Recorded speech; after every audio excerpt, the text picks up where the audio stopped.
Chapter 4980. This was the second person Zi Chen met in this place besides the old man. He was also a corpse fisherman who had lost his eyes.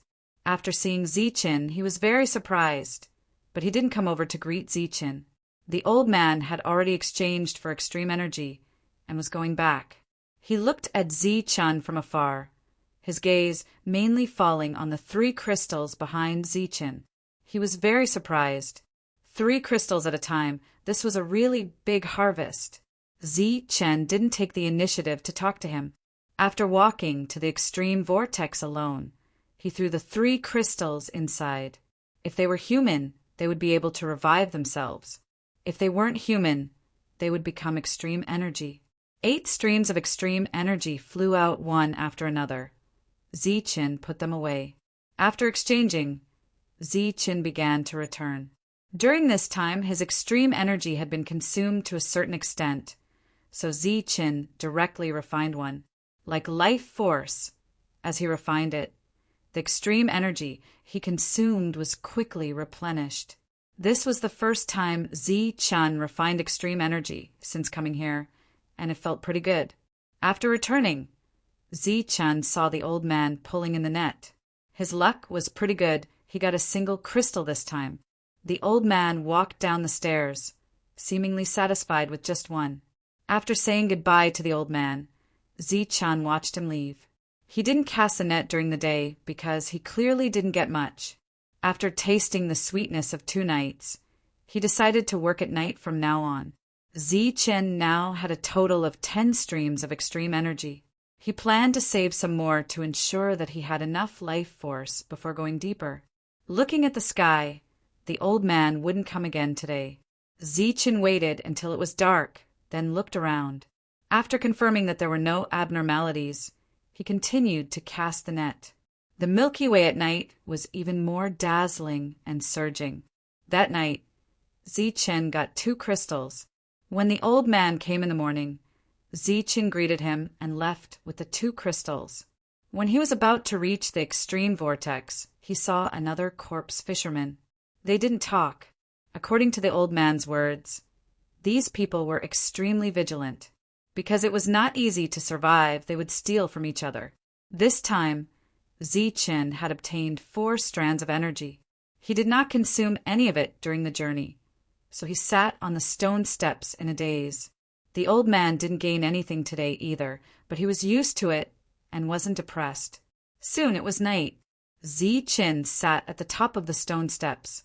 After casting the net, he began to cultivate. His heart was constantly pouring energy into his body. Currently, it was enough to sustain him using the immortal spiritual eye at night. That night, Zi Chen obtained 3 crystals. When he met the old man during the day, the old man praised him. 2 more days passed. One day, when the old man arrived, he did not directly climb his own stone steps. Instead, he went to where Zi Chen was. "Senior, are you looking for me?" Zi Chen opened his eyes and looked at the old man. The old man said, "You've been exchanging for extreme energy too frequently recently, so you might have been targeted. Don't go exchanging for the next few days." Oh, Zi Chen thought of other corpse fishermen. During this period, he had met them several times, but he had never greeted them. Moreover, they were all different people. It's too difficult to fish for crystals. Often, there will be people who don't get anything for 3 to 5 days. Not only do you get something every day, your gains are not small either. You need to be careful.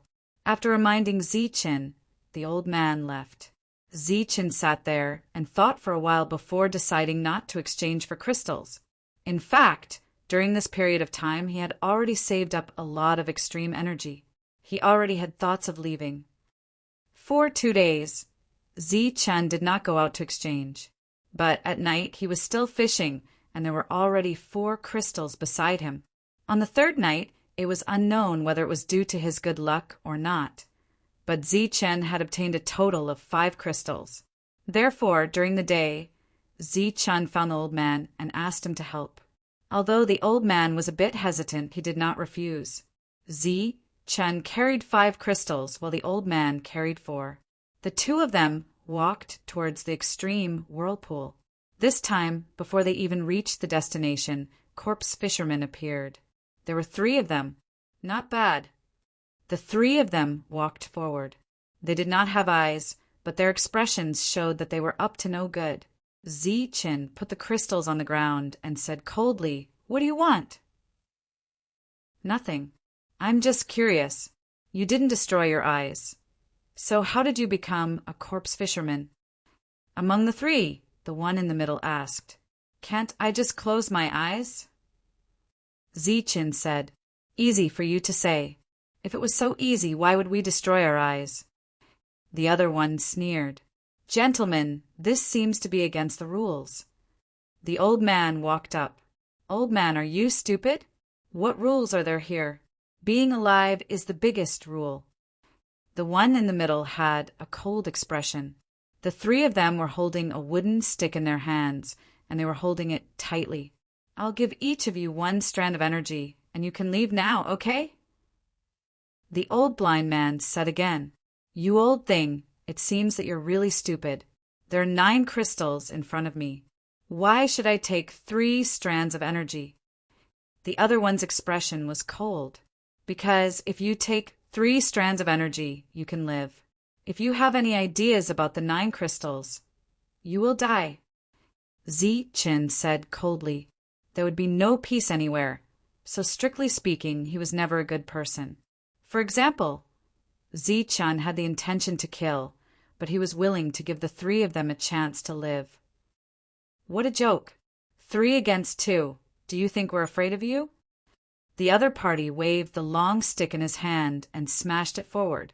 Zi-Chan clenched his right fist and punched out. Bang! Zi-Chan retreated, his palm burning with pain. "Idiot! How can your body of flesh and blood withstand my weapon?" The other party came forward again and smashed the wooden stick down. The old man took the wooden stick and was about to step forward. "Senior, retreat. I'll deal with them." Zi-Chen's hand flashed, and the bone stick appeared. "You want to compete in toughness." He smiled coldly and smashed the bone stick down. Whoosh! A ray of light flashed, and the long stick instantly turned into powder when it met the bone stick. At the same time, the bone stick's momentum did not decrease. After destroying the wooden stick, it landed on the other person's body and sent him flying. When the other party fell to the ground, half of his body had disappeared. The other party let out a scream and immediately took out a strand of extreme energy to refine. Seeing this, the other 2 people's expressions changed. One of them said involuntarily, "You're whoosh, whoosh." Zi-Chan stepped forward and smashed the bone stick down. Since he had decided to kill, there was no need to hold back. Bang! Bang! 2 loud tremors sounded, and the 2 people were sent flying.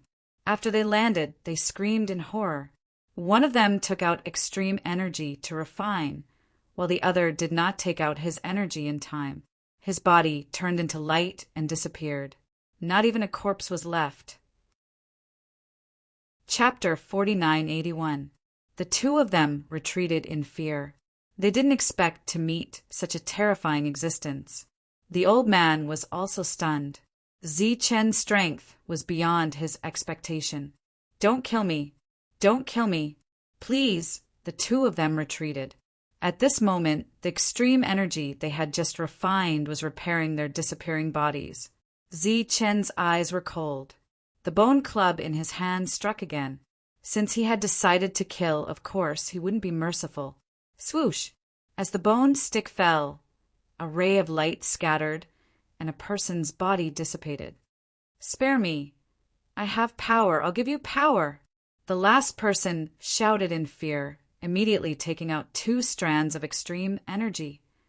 "You have power, but you still want to rob others? I said I would let you leave with me. Why didn't you want to? Why do you have to die?" In Zi-Chen's hand, the bone club smashed again. The other party disappeared, leaving behind 2 strands of extreme energy. Zi-Chen bent down and picked them up. It seemed that no matter where he went, there would be disputes. When Zi-Chen returned, he saw 3 more strands of extreme energy. They were left behind by the 2 who had died earlier. It seemed that even if they disappeared, the extreme energy wouldn't disperse. Zichen put away the energy, walked back, and left with his crystals. On the way, he picked up a long club. The old man followed behind. After throwing 5 crystals into it, Zichen received 14 strands of extreme energy. He turned to look at the old man. The old man caught the remaining 4 crystals, then handed them to Zichen. "Senior, farewell." Zichen didn't take them. Instead, he said goodbye to the old man. The old man was startled. "You're leaving?" He knew that Zichen would leave sooner or later, but he didn't expect it to be so soon. Zichen nodded and said, "These strands of extreme energy are my thanks to you, Senior. Thank you for taking care of me during this time." "You can't do that. You're going deeper. That's an unknown place. You need to bring more extreme energy." The old man refused. "I still have a lot on me. Don't worry, Senior." Clasping his fists at the old man, Zichen turned and left. He walked through the extreme energy vortex, walking forward. The old man kept looking at Zichen until his figure disappeared. "Take care," the old man muttered. He retracted all of his power and turned back. The 2 of them took opposite paths. The old man had already accumulated quite a bit of extreme energy, but he was already used to this kind of lifestyle, so he didn't want to change it. What lay ahead was unknown. Zichen continued forward. Along the way, he did not see anything. Even vegetation was rare. The wooden stick in his hand was a little heavy, showing its extraordinary side.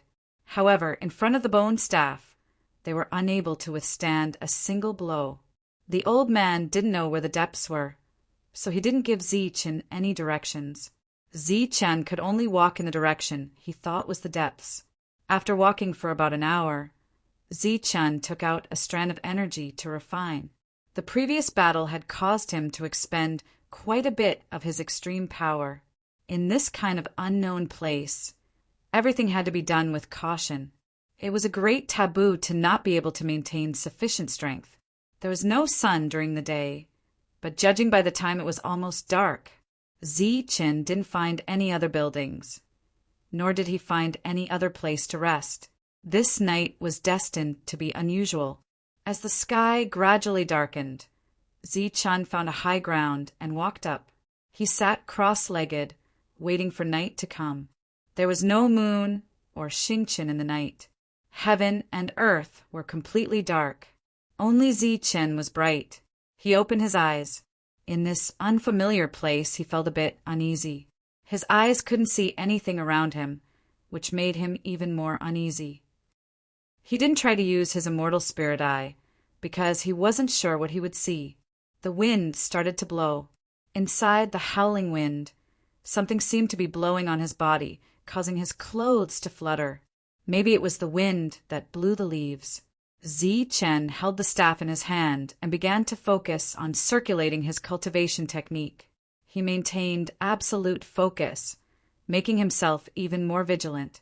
The howling wind was still howling around him, like the cries of ghosts. Zichen sat cross-legged there, not moving at all. Suddenly, the howling wind stopped. Zichen suddenly opened his eyes. There was a bright light flowing in his eyes. In his field of vision, 2 strange beasts appeared. They were trying to approach, but when they saw the light in Zichen's eyes, they were clearly shocked and retreated. Swish! The light flashed again. Zichen took out his bone staff. His eyes flashed with a cold light, and he immediately turned around, sweeping the bone staff in his hand. Bang! A strange beast that was pouncing towards him was hit, and its body rolled far away. After it landed, it let out a scream, and then fled in panic. Zichen looked ahead and saw that there were still 2 beasts that were slowly retreating. Zichen's body emitted light like a lighthouse in the dark night. As his body spun in circles, there were 8 strange beasts around. His extreme power was quickly depleting because this was the wilderness he needed to replenish his power. Zichen held the bone staff in his hand, pointing at those strange beasts. Whichever one he pointed at, it began to retreat, its cold eyes filled with vigilance and fear. Chen withdrew his immortal spiritual eye, and the surroundings immediately became dark. But in the eyes of these strange beasts, he was definitely the brightest. Chen held the bone staff in his hand, and even in the dark night, the bone staff was still bright. He closed his eyes again, but his heart was still unable to calm down. Those strange beasts were still wandering around, and Chen could feel their presence, but they did not attack. Before, there were signs of attack, but now there were no signs of attack.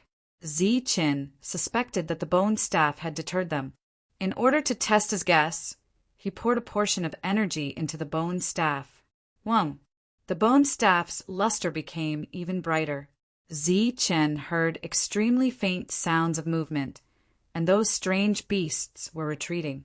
He opened his eyes again, and used his immortal spiritual eye, and saw that the strange beasts were indeed retreating. They stopped pouring energy into the bone staff, and approached again, but stopped when they were 4 zhang away, and did not come any closer. After repeating this a few times, Chen finally felt relieved. After swallowing the second strand of energy, he began to meditate cross-legged and operated his cultivation method. At the same time, his other hand also tightly grasped a strand of extreme power. When he killed those 3 people, Chen discovered that as long as they were not killed instantly, he could use extreme power to revive them. Therefore, if the bone staff was unable to deter them, he could still replenish his energy at a critical moment after being attacked. This night was undoubtedly torturous for Chen, but it would eventually pass. When the sky brightened, Chen completely calmed down, and all the strange beasts retreated. Another 2 hours later, Chen opened his eyes, and his mental state was extremely good. He jumped down from a high place, put away the bone staff, and picked up the wooden staff from the side, and continued to walk forward. Unknowingly, he increased his speed. This night, he did not spend the night, because he saw a city surrounded by high walls. Chapter 4982. This place could barely be considered a city. There were wooden fences around it that were dozens of feet tall, which should be able to keep those beasts at bay. Chen walked in and found that there were quite a lot of people here. He became the center of attention as soon as he entered. Everyone was sizing him up, seeming to be very curious. "Excuse me, where is this place?" Chen asked with a fist salute. "This is Dharma Breaker City." A middle-aged man walked toward Chen with a smile. "Little brother, where are you from?" Chen pointed into the distance. "That place." The middle-aged man smiled. "It must have been difficult to come all the way here, right?" He looked at Chen from head to toe. "You weren't torn apart by the Dharma Breaker beasts. You're quite lucky." "Dharma Breaker beasts?" Chen was surprised. "You didn't encounter any?" The middle-aged man was surprised. "I encountered a few black beasts, but I don't know if they're Dharma Breaker beasts," Chen said honestly. "That's them. You've already encountered them, but you still made it here. Looks like you're quite lucky." The middle-aged man smiled. "You're new here, so you don't have a place to stay, right? Come, I'll find you a place to stay. From now on, if there are no accidents, you'll be staying here." Chen thanked him immediately. He didn't know anything about this place, so he really needed someone to lead the way. "We're called Dharma Breaker City because we're in the land of Dharma Breaker. As for how we got this name, no one knows. It's just passed down from generation to generation. In short, those who are capable go to better places, and those who aren't stay here." The middle-aged man was very talkative. He talked about things here along the way, and suddenly smiled. "Oh, I forgot to introduce myself. I'm Tommy. What about you, little brother? What's your name?" "Chen. That's a good name." Tommy spoke gently with a smile on his face. "This place is just like the outside world. You're from the outside, so you should have seen the corpse fishermen. They belong to the lowest class in the land of Dharma Breaker. They don't have any goals. They just waste time waiting for death. If they find something, they can live for 2 more days. If they don't, they can only wait for death.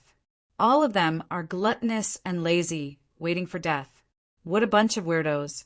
Zi-Chin said, that's not entirely true. They're also very hardworking. Zi-Chin, don't overthink it. I don't mean to belittle them. I'm just talking about their current state. Tommy smiled and said, think about it. In order to survive, you would rather destroy your own eyes. If you have the courage, why don't you come here? Isn't it better to live there than outside? Actually, we're not that much better off than them.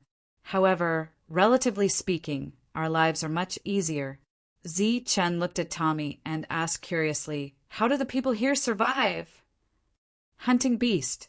Tommy said, everyone, let's work together and find the lawbreaker beast. After killing it, we'll be able to obtain the extreme energy. Are they easy to kill? Zi-Chin asked again. Of course, it's not good to be alone. But it's not a problem if there are more people.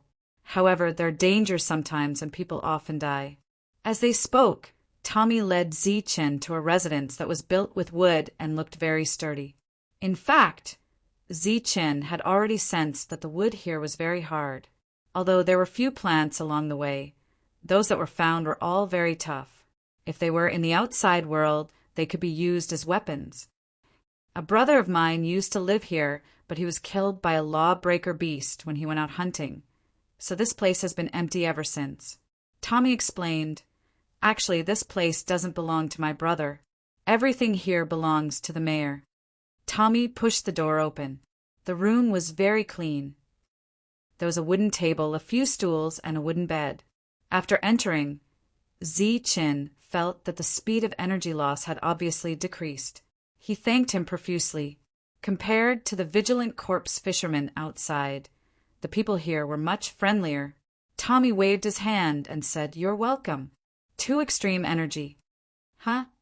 Zi-Chin was startled. Tommy's smile didn't fade. Zi-Chin, it's not free to live here. You have to pay 2 extreme energy. Everyone is like that. Tommy pointed in a direction and said, you forgot.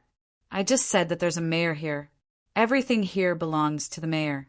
The house, the city walls, everything. The mayor provides us with a place to live. So, of course, he has to pay. Oh, that's only natural. Zi-Chan heard and immediately took out 2 extreme energy. He was a bit pained, but he also felt lucky. He said, fortunately, we're here. Otherwise, it would be troublesome. Okay, then, I'll take it for you. Tommy stood up and said, Zi-Chin, you rest here first. If you want to go hunting, you can come with us. We'll distribute the extreme energy according to your contribution. Zi-Chin heard and said, that's great. Tommy smiled. Of course. I'm very familiar with everyone in the team. Just give them a call, and I'll be able to help you. While saying that, he looked at Zi-Chin. Zi-Chin reacted and said, then I'll have to trouble you, big brother Tommy. Then he reluctantly took out a stream of extreme energy and gave it to Tommy with a smile. Tommy took the energy and patted his chest, saying, don't worry, leave it to me. I'll try to make sure you can go hunting with the team tomorrow morning. After sending Tommy away, Zi-Chin closed the door. Since he was outside, he had to be a bit more careful. He prepared quite a bit of extreme energy for this trip, so he didn't use much on the way, which was much better than he expected. So right now, he still had a lot of extreme energy left. He then sat cross-legged on his bed and began to recover his energy. As his scripture circulated, his heart beat, replenishing his extreme energy. Zi-Chin wasn't sure how much extreme energy was stored in his heart, and he didn't know when it would be used up. Tommy walked out of Zi-Chen's room with the same smile on his face. Tommy, you look like you're in a good mood. Did you get something good? Someone asked. Tommy curled his lip, saying, good my ass. He's so poor. He only got 1 extreme energy no matter how hard he tried. He looks like a decent person, but he's actually so poor. Are you going hunting tomorrow? Of course. That's great. Bring that brat along. He can help us out too. Sure. Asterisk, asterisk, asterisk, asterisk, asterisk, asterisk, asterisk, asterisk, asterisk, Asterisk that night. Zi-Chun stayed in his room and no longer had the feeling of being on edge. That night, he had a very peaceful night. By the time the sun rose, his extreme power had already fully recovered. Stretching his back, Zi-Chun practiced a set of fist techniques. This was a fist technique from the Saint Spirit realm. But because of the different laws, it didn't have any effect here. Chapter 4983. Zi-Chun opened the door and saw Tommy standing outside with a smile on his face. When he saw Zi-Chun, he scanned him from head to toe. His eyes lit up. "It's done. Let's go." Zi-Chun nodded. After closing the door, Zi-Chun followed Tommy. The two of them walked towards the city gate. Along the way, they saw some people. Almost all of their gazes were on Zi-Chun. Some were curious, but most of their gazes were cold. Or rather, they were pitiful. "Let's go." Everyone wait outside. Zi-Chun saw a group of 6 people at the gate. When they saw Tommy, they immediately waved at him. Zi-Chun followed them. Everyone looked at Zi-Chun and sensed that he was at his peak. A strong man smiled. "Good boy. Not bad." Zi-Chun saw this person yesterday. He nodded at him. Tommy said, "This is Willie." "Willie, his name is Zi-Chun." Willie went up and patted Zi-Chun's shoulder. "Do your best." Then Tommy introduced the other 5 people one by one. One of them, Lu Fu, said, "Let's go. Time is of the essence. We'll try to come back tomorrow. Are we going to spend the night outside?" Zi-Chun's expression changed. The lawbreaker, beast, usually only comes out at night. "Of course we're going to spend the night outside." "Why? You don't want to? Then let's go back." Tommy had introduced him earlier. His name was Derek. "Of course, we're going," Zi-Chun said immediately. The 8 of them walked out. Zi-Chun carried the wooden stick he brought. This was his protection. "Zi-Chun, you look like a corpse fisherman. Take a look at what we've got." Tommy held a spear. Of course, it was also made of wood. However, it had been polished and looked very sharp. The others were also holding weapons. There were knives and swords, but they were all made of wood. Zi-Chun had once asked Old Blind why they didn't use weapons. The answer was that the weapons from the original world would become very fragile after coming here because of the different rules. For example, a Heaven's Chosen soldier could be easily smashed by Zi-Chun with a wooden stick as if it was tofu. This was the influence of the rules. Zi-Chun had guessed more than once that what was in the Milky Way was the law of the myriad worlds. As for this place, it was a place where the Milky Way had filtered through. In other words, it was a higher level space. Therefore, the rules here were above the myriad worlds. Zi-Chun had once guessed that this might be the Immortal Spells world, but he quickly rejected that notion. The Immortal Spells world was an extremely lively place. It would not be so desolate. Other than that, the rules of the Immortal Techniques world were the same as the 10,000 realms. This could be seen from the many legacies he had obtained. At the same time, Zi-Chun also guessed that it was possible that this was the source of the world. The rules came from here, using the Milky Way as the foundation to create the myriad worlds. He had asked the old man about it, but the old man did not seem to care about it. It was as if the old man was the happiest thing in the world. As for the matters of the outside world, the old man had said that he had forgotten many things, as he no longer had any attachments. But Zi-Chun could not. He still had friends and family. He had to go back, even though this path was very bumpy. Everyone was holding wooden weapons, and no one was holding bone weapons. Zi-Chun had tried it before. Other than extreme energy, which could be stored in the devil's space, nothing else could be stored. For example, this wooden weapon and the fishing net of the past. It was the same, but Zi-Chun's bone stick could be stored away at will. This surprised him. At the same time, the immortal spiritual eye could also be used here. It was a little unbelievable. The group did not speak much. As they moved forward, their gazes swept the surroundings. Zi-Chun, go get some branches. After walking for 2 hours, Tommy saw some withered branches and immediately instructed Zi-Chun to pick them up. Zichen nodded and went to pick up a lot. They were probably going to start a fire at night. These branches were already withered. Compared to other vegetation, they were less resilient, but they were still very tough. After Zichen picked up a handful and carried them, it undoubtedly increased the consumption of his energy.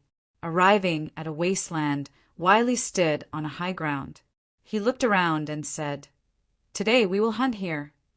Everyone nodded in agreement. Zichen, leave the things here.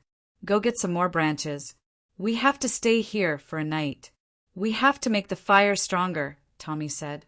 Zichen nodded again, and then went back the way they came. There were some withered branches on the way back. Originally, only Zichen had brought withered branches. The others were empty-handed. The 7 of them looked at Zichen silently. Lufu smiled and said, very obedient. Then the 7 of them sat there and chatted. As they chatted, their bodies lit up. Their lives were being consumed.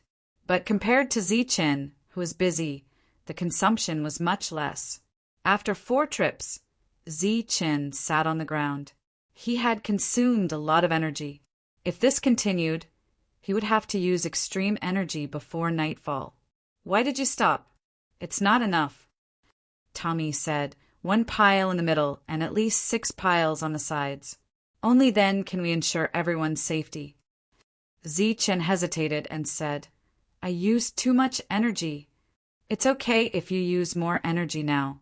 Anyway, you won't do anything. When the law-breaking beast comes, we will deal with it. Tommy said, since you have joined this group, you have to contribute. If you don't want to contribute, then you want to get something. How can that be? Don't you think so? Okay. Zichen stood up. Don't be unwilling. If you don't want to join the group, you can just leave, Derek said indifferently. Derek said faintly, we don't want another person who doesn't know anything to share our harvest with us. Zichen didn't say anything.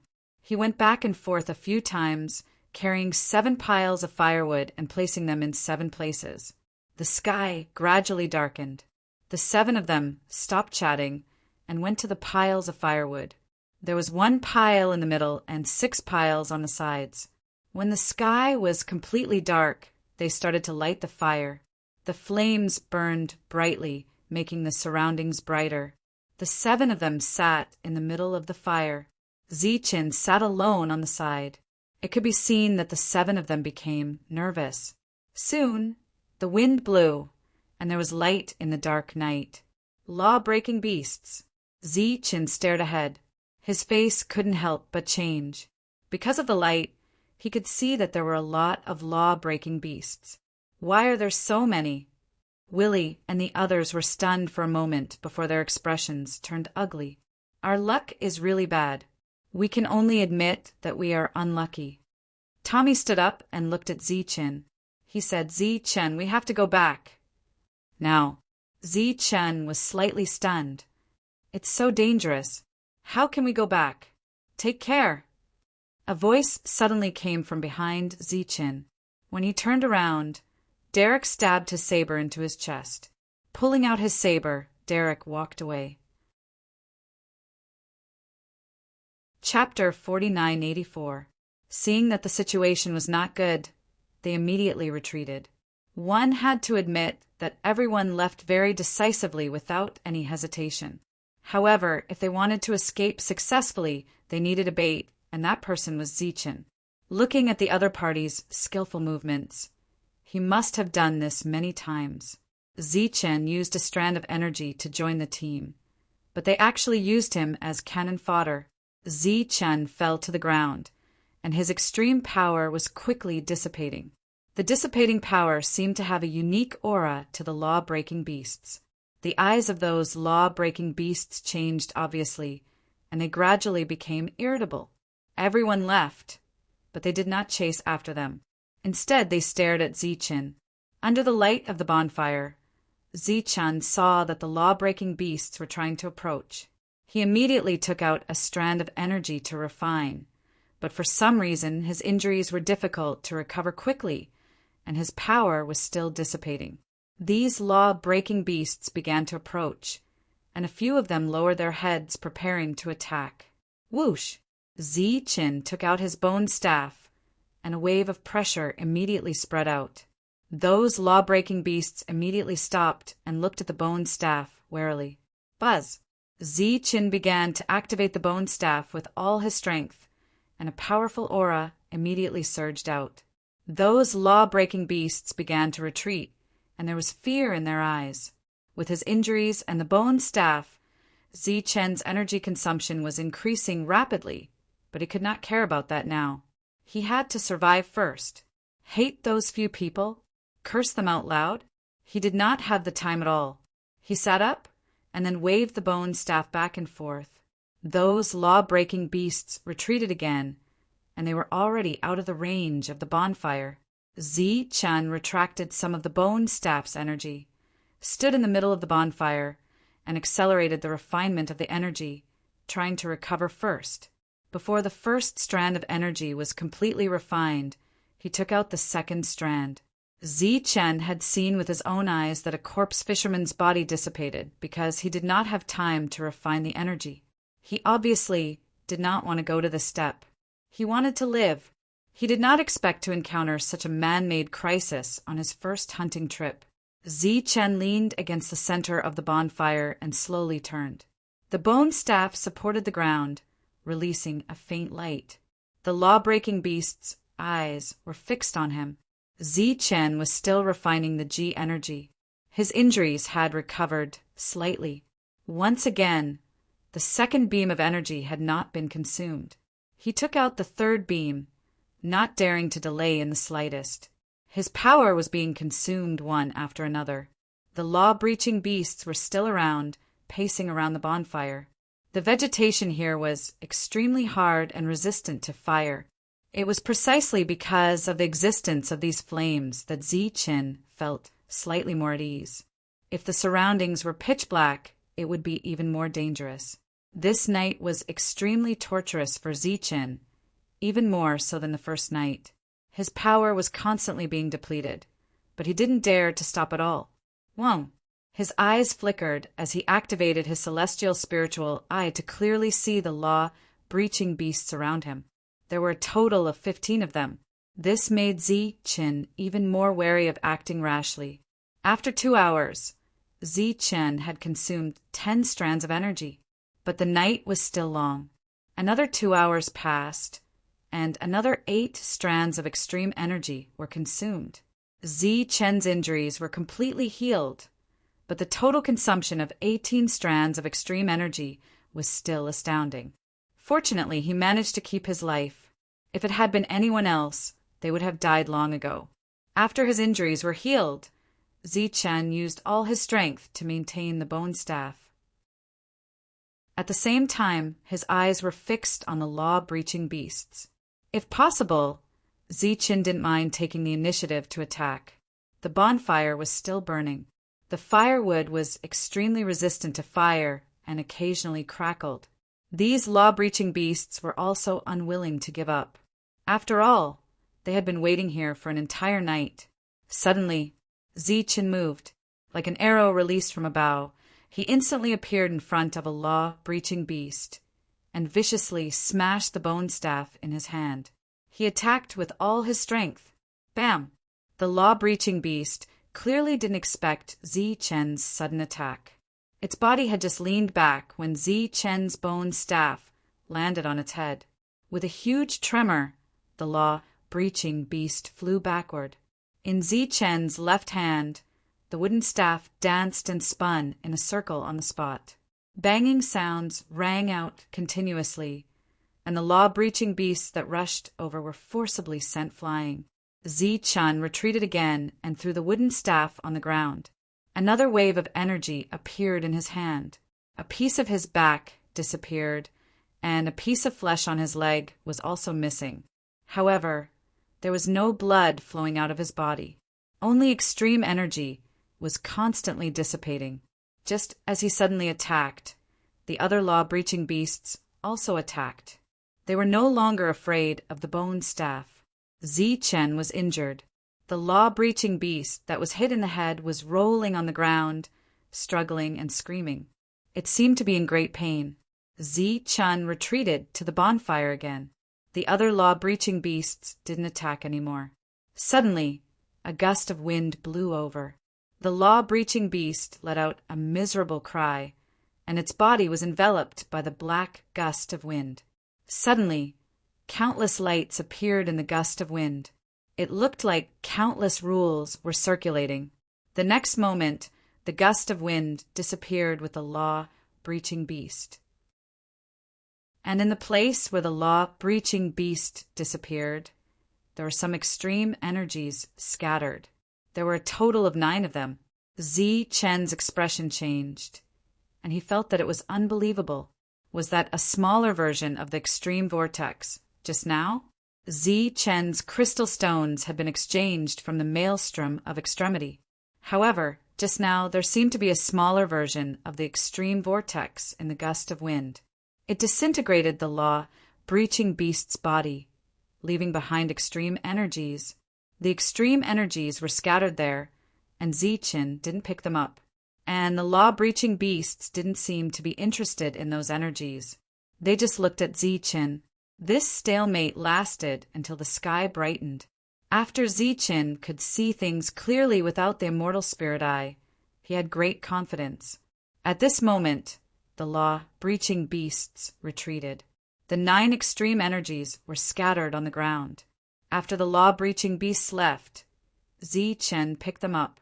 In just one night, Zi-chen had expended 23 strands of extreme energy and finally managed to preserve his life. These 9 energies were a pleasant surprise. The bonfire had been extinguished, and there was still some smoke rising. Zi-chen put away the bone staff, picked up the wooden staff, and walked back the way he came. He didn't meet anyone else along the way. In less than 2 hours, Zi-chen arrived at Law-Breaching City. Looking at the open gate from afar, his eyes were a little colder. Entering the gate, Zi-chen saw Tommy. The other party also saw Zi-chen and was shocked as if he had seen a ghost. You! He was so shocked that he couldn't say a word. Zi-chen quickly approached, holding the wooden staff in his hand tightly, and hit the other party's head hard. There was a loud bang. Tommy was sent flying. Help!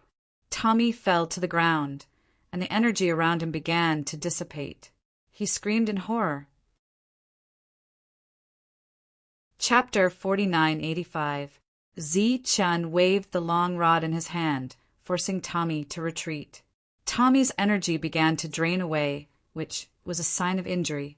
He screamed and immediately used his energy to refine the energy. Go to hell! Zi-chen's eyes were filled with killing intent.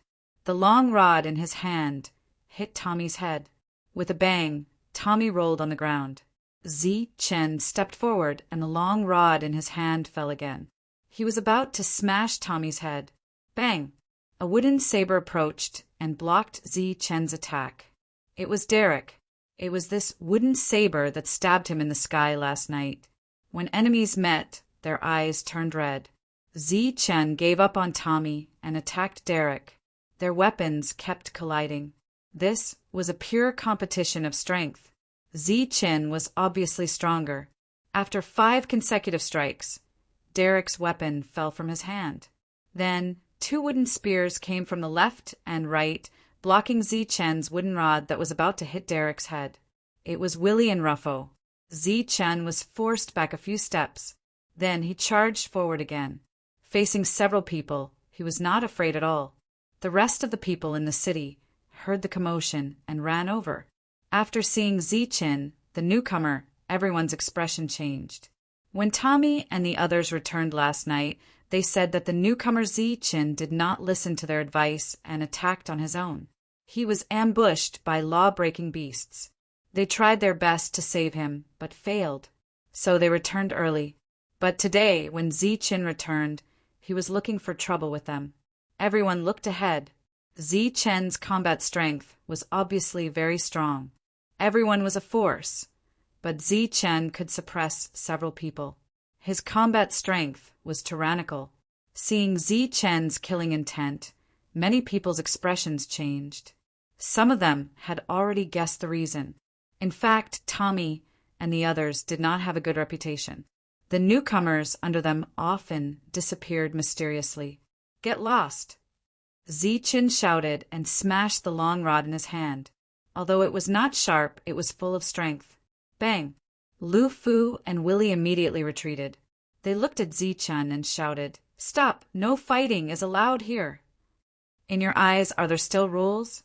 Derek had already gotten up from the ground and was angrily rebuking Zichin. "All of you must die!" Zichin stared at them, his eyes full of murderous intent. At this moment, no rules could restrain him. Since it was the law of the jungle, there was no need to hold back. He forced a few people back again, then rolled on the ground and picked up Derek's wooden blade. Ignoring the 2 spears beside him, Zichun endured 2 attacks and arrived in front of Derek. The other party's face was filled with fear as he quickly retreated. Puff! The wooden saber in Zichen's hand pierced into his opponent's chest. "You want to kill me? Just as well. I want to experience this feeling too." Zichun looked at Derek, his eyes cold. He pulled out the wooden blade once more and stabbed it into Derek's body. "How do you feel?" Zichun was smiling, but his smile was like that of a demon. Puff! Puff! Zichin stabbed again and again, piercing into Derek's body. Derek was filled with fear. Energy kept circulating in his left and right hands, and his desire to live was very strong. The others were also scared silly and didn't dare to step forward. "Do you even deserve to live?" Zichun smiled mockingly and acted as if he was going to chop off Derek's arms to prevent him from absorbing energy. At this moment, a hand grabbed Zichun's arm. "Scram!" Zichun roared in anger, wanting to shake the other party off, but discovered that he didn't succeed. He was slightly surprised and circulated his energy again, but there was still no reaction. The hand that grabbed his arm was extremely strong and didn't budge at all. Zichun turned his head and saw a middle-aged man standing there. "That's enough," the middle-aged man spoke. "Who are you?" Zichin stared at the other party, holding the wooden blade in his hand tightly. "Zichin, how dare you not bow when you see the city lord?" Tommy immediately shouted at Zichin, "City lord!" Zichin was stunned and a little surprised. However, he wasn't afraid. He stared at the other party and asked, "Why are you stopping me?" "Fighting is not allowed here," the city lord of Shatterlaw City said. "They ambushed me last night and threw me in the wilderness to attract the law-breaking beast. They took the opportunity to escape," Zichin said coldly, "so they all deserve to die." His words caused an uproar. Many people had guessed it. "I know, but this is a city. Fighting is not allowed here," the city lord said. "This is the rule here." "All right, I will abide by the rules," Zichin said and pulled Derek out of the city. The city lord was very strong, and he didn't want to fight him. "City lord, save me, save me," Derek shouted in fear. If he was dragged out by Zichin, he would really die. "Stop!" The city lord reached out his hand again, wanting to stop Zichin. Zichin turned around and slashed down with the wooden blade in his hand. The city lord reached out his palm. In his palm, there were 2 rays of power lingering. The long blade hovered in his palm, motionless. 2 rays of power. Zichen's face changed. He immediately let go of Derek and slashed forward with all his strength. The city lord's palm moved slightly. Suddenly, a strange power spread out. With a loud bang, Zichen was sent flying, dragging the long saber in his hand along with him. The 2 of them weren't on the same level at all. "What are you?" Zichun looked at the other party. The other party's second attack had caused 2 rays of power to resonate. In the outside world, it was relatively simple because it was just an ordinary battle skill. But here, because of the different attributes, Zichin couldn't use any other battle skills except for his immortal spiritual eye. But just now, the city lord had used it. This is the law-breaking technique. Only 2 rays of power can master it. Seeing Zichen's confusion, The city lord took the initiative to explain. Chen stood up and walked to the side to pick up the wooden blade. You want to fight again? The city lord looked at Chen. Chen didn't answer and asked, How does the city lord plan to deal with them? This is just your own words, and there's no evidence. It's hard to believe, the city lord said lightly. Yes, who would believe you? Derek immediately said. Chen nodded. He understood the true meaning of the city lord's words. Then I'll wait for them outside. With that, Chen turned and walked out of the door. Once outside the city, there were no rules to speak of. Everything could be done as usual. Chen had a lot of extreme energy on him. He was confident that he could wait for them to come out. Derek and the others saw this, and their expressions changed. If this continued, wouldn't they still die? They looked at the city lord, who turned and left. Obviously, he tacitly agreed with Chen's actions. That wooden blade is mine, Derek shouted. Unfortunately, Chen didn't care at all. He walked to the door, turned to face them, and sat down cross-legged. Seeing the city lord's 2 rays of power and his battle skills, Chen saw some confidence. But before that, revenge must be taken. Chapter 4986. Chen took out a strand of extreme energy and refined it. Previously, he was injured by the 2 wooden spears, and now he was starting to recover. Tommy and the others stood in the city. All of them had worried expressions. Chen guarding there was equivalent to cutting off their path. If they went out, they would be killed. Although there was more than one gate, once they left the city, it would be the beginning of the danger. They looked at each other, but there was nothing they could do. Who would have thought that Chen would be able to survive that kind of situation? How did he survive against so many lawbreaker beasts with a broken stick in his hand? They couldn't understand. If he stays outside, he will only die. Derek said coldly, We will exhaust him to death like this.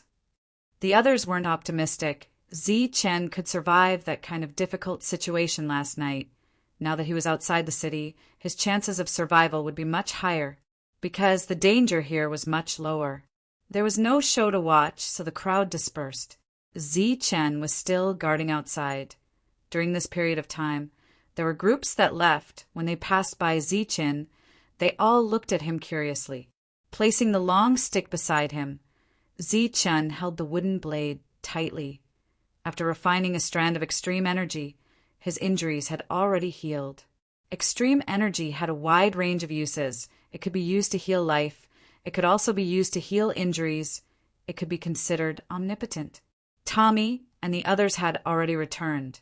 If they continued to stay outside, the consumption would increase. Obviously, the losses outweighed the gains. Time passed.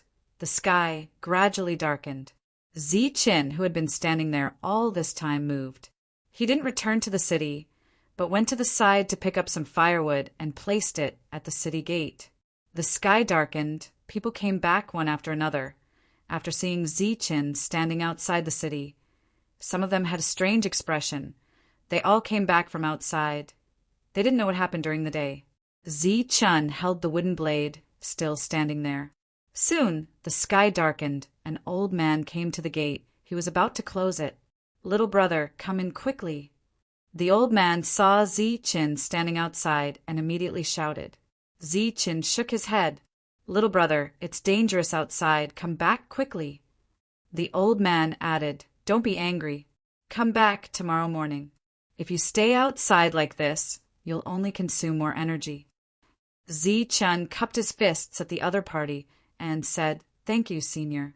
I'll stay here and kill whoever comes out. If they don't come out, they can just die inside. Chen had the confidence to exhaust them to death. Looking at the determined Chen and the firewood next to him, the old man shook his head and sighed. Then I'm going to close the shop. Be careful, little brother. Chen nodded and turned around, his back facing the closed wooden door.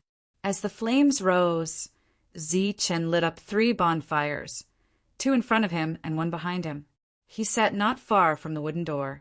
Even if there were spell-breaking beasts at night, they would not appear from this direction. As for Tommy and the others, if they dared to come out, he would make sure that they would never be able to return. The sky was completely dark, and the surroundings became extremely quiet. However, for some people in Spellbreaking City, it was clearly a sleepless night. In fact, the area here was not big. Instead of calling it a city, it was more like a small village. At this moment, many people saw the flames burning outside the fence. Many people were shocked. Daring to waste energy like this and waiting like this made Ziqin even more determined to kill them. Tang Misai and the others were also paying attention to the scene. All of them were extremely shocked. At the same time, they were secretly regretting that they had provoked such a madman. Now, Ziqin did not even enter the city at night. It was obvious that he would not rest until they were dead. Derek, who had once stabbed Ziqin, closed the window. His eyes were extremely cold. Humph, it's best if a spell-breaking beast comes and tears you apart tonight. Many people had the same idea. If one stayed outside alone, it was very likely that he would attract a spell-breaking beast. If Ziqin was really killed by the spell-breaking beast that night, it would be the best thing that could happen to everyone. Still outside, the old man closed the door and went back. He lived in the mayor's mansion, which was a relatively large residence. The mayor stood at the door and looked at the old man. That little bro is quite stubborn. He won't come in no matter what, said the old man. This is not stubbornness, but confidence. The mayor said, if he dares to stay outside alone, it means that he is not worried about wasting energy or spell-breaking beasts. Tommy and the others have really messed with someone they should not have messed with this time. The old man nodded. He was already used to this kind of thing. However, he did not expect Ziqin to survive and come back. However, when he thought of the scene during the day when Ziqin suppressed several people, the old man seemed to understand. Night fell. Some people fell asleep, while others were still paying attention to the outside. The bonfire was still burning, crackling from time to time. Suddenly, a gust of wind blew, and the flames began to sway. Ziqin's hair was slightly lifted. Ziqin gripped the knife in his hand and opened his eyes. Within the range of the fire, everything was normal. There was no danger. He turned his head slightly and looked to both sides. There was nothing unusual. He closed his eyes again and allowed his heart to calm down completely. On his left hand, a beam of extreme energy was ready to be used at any time.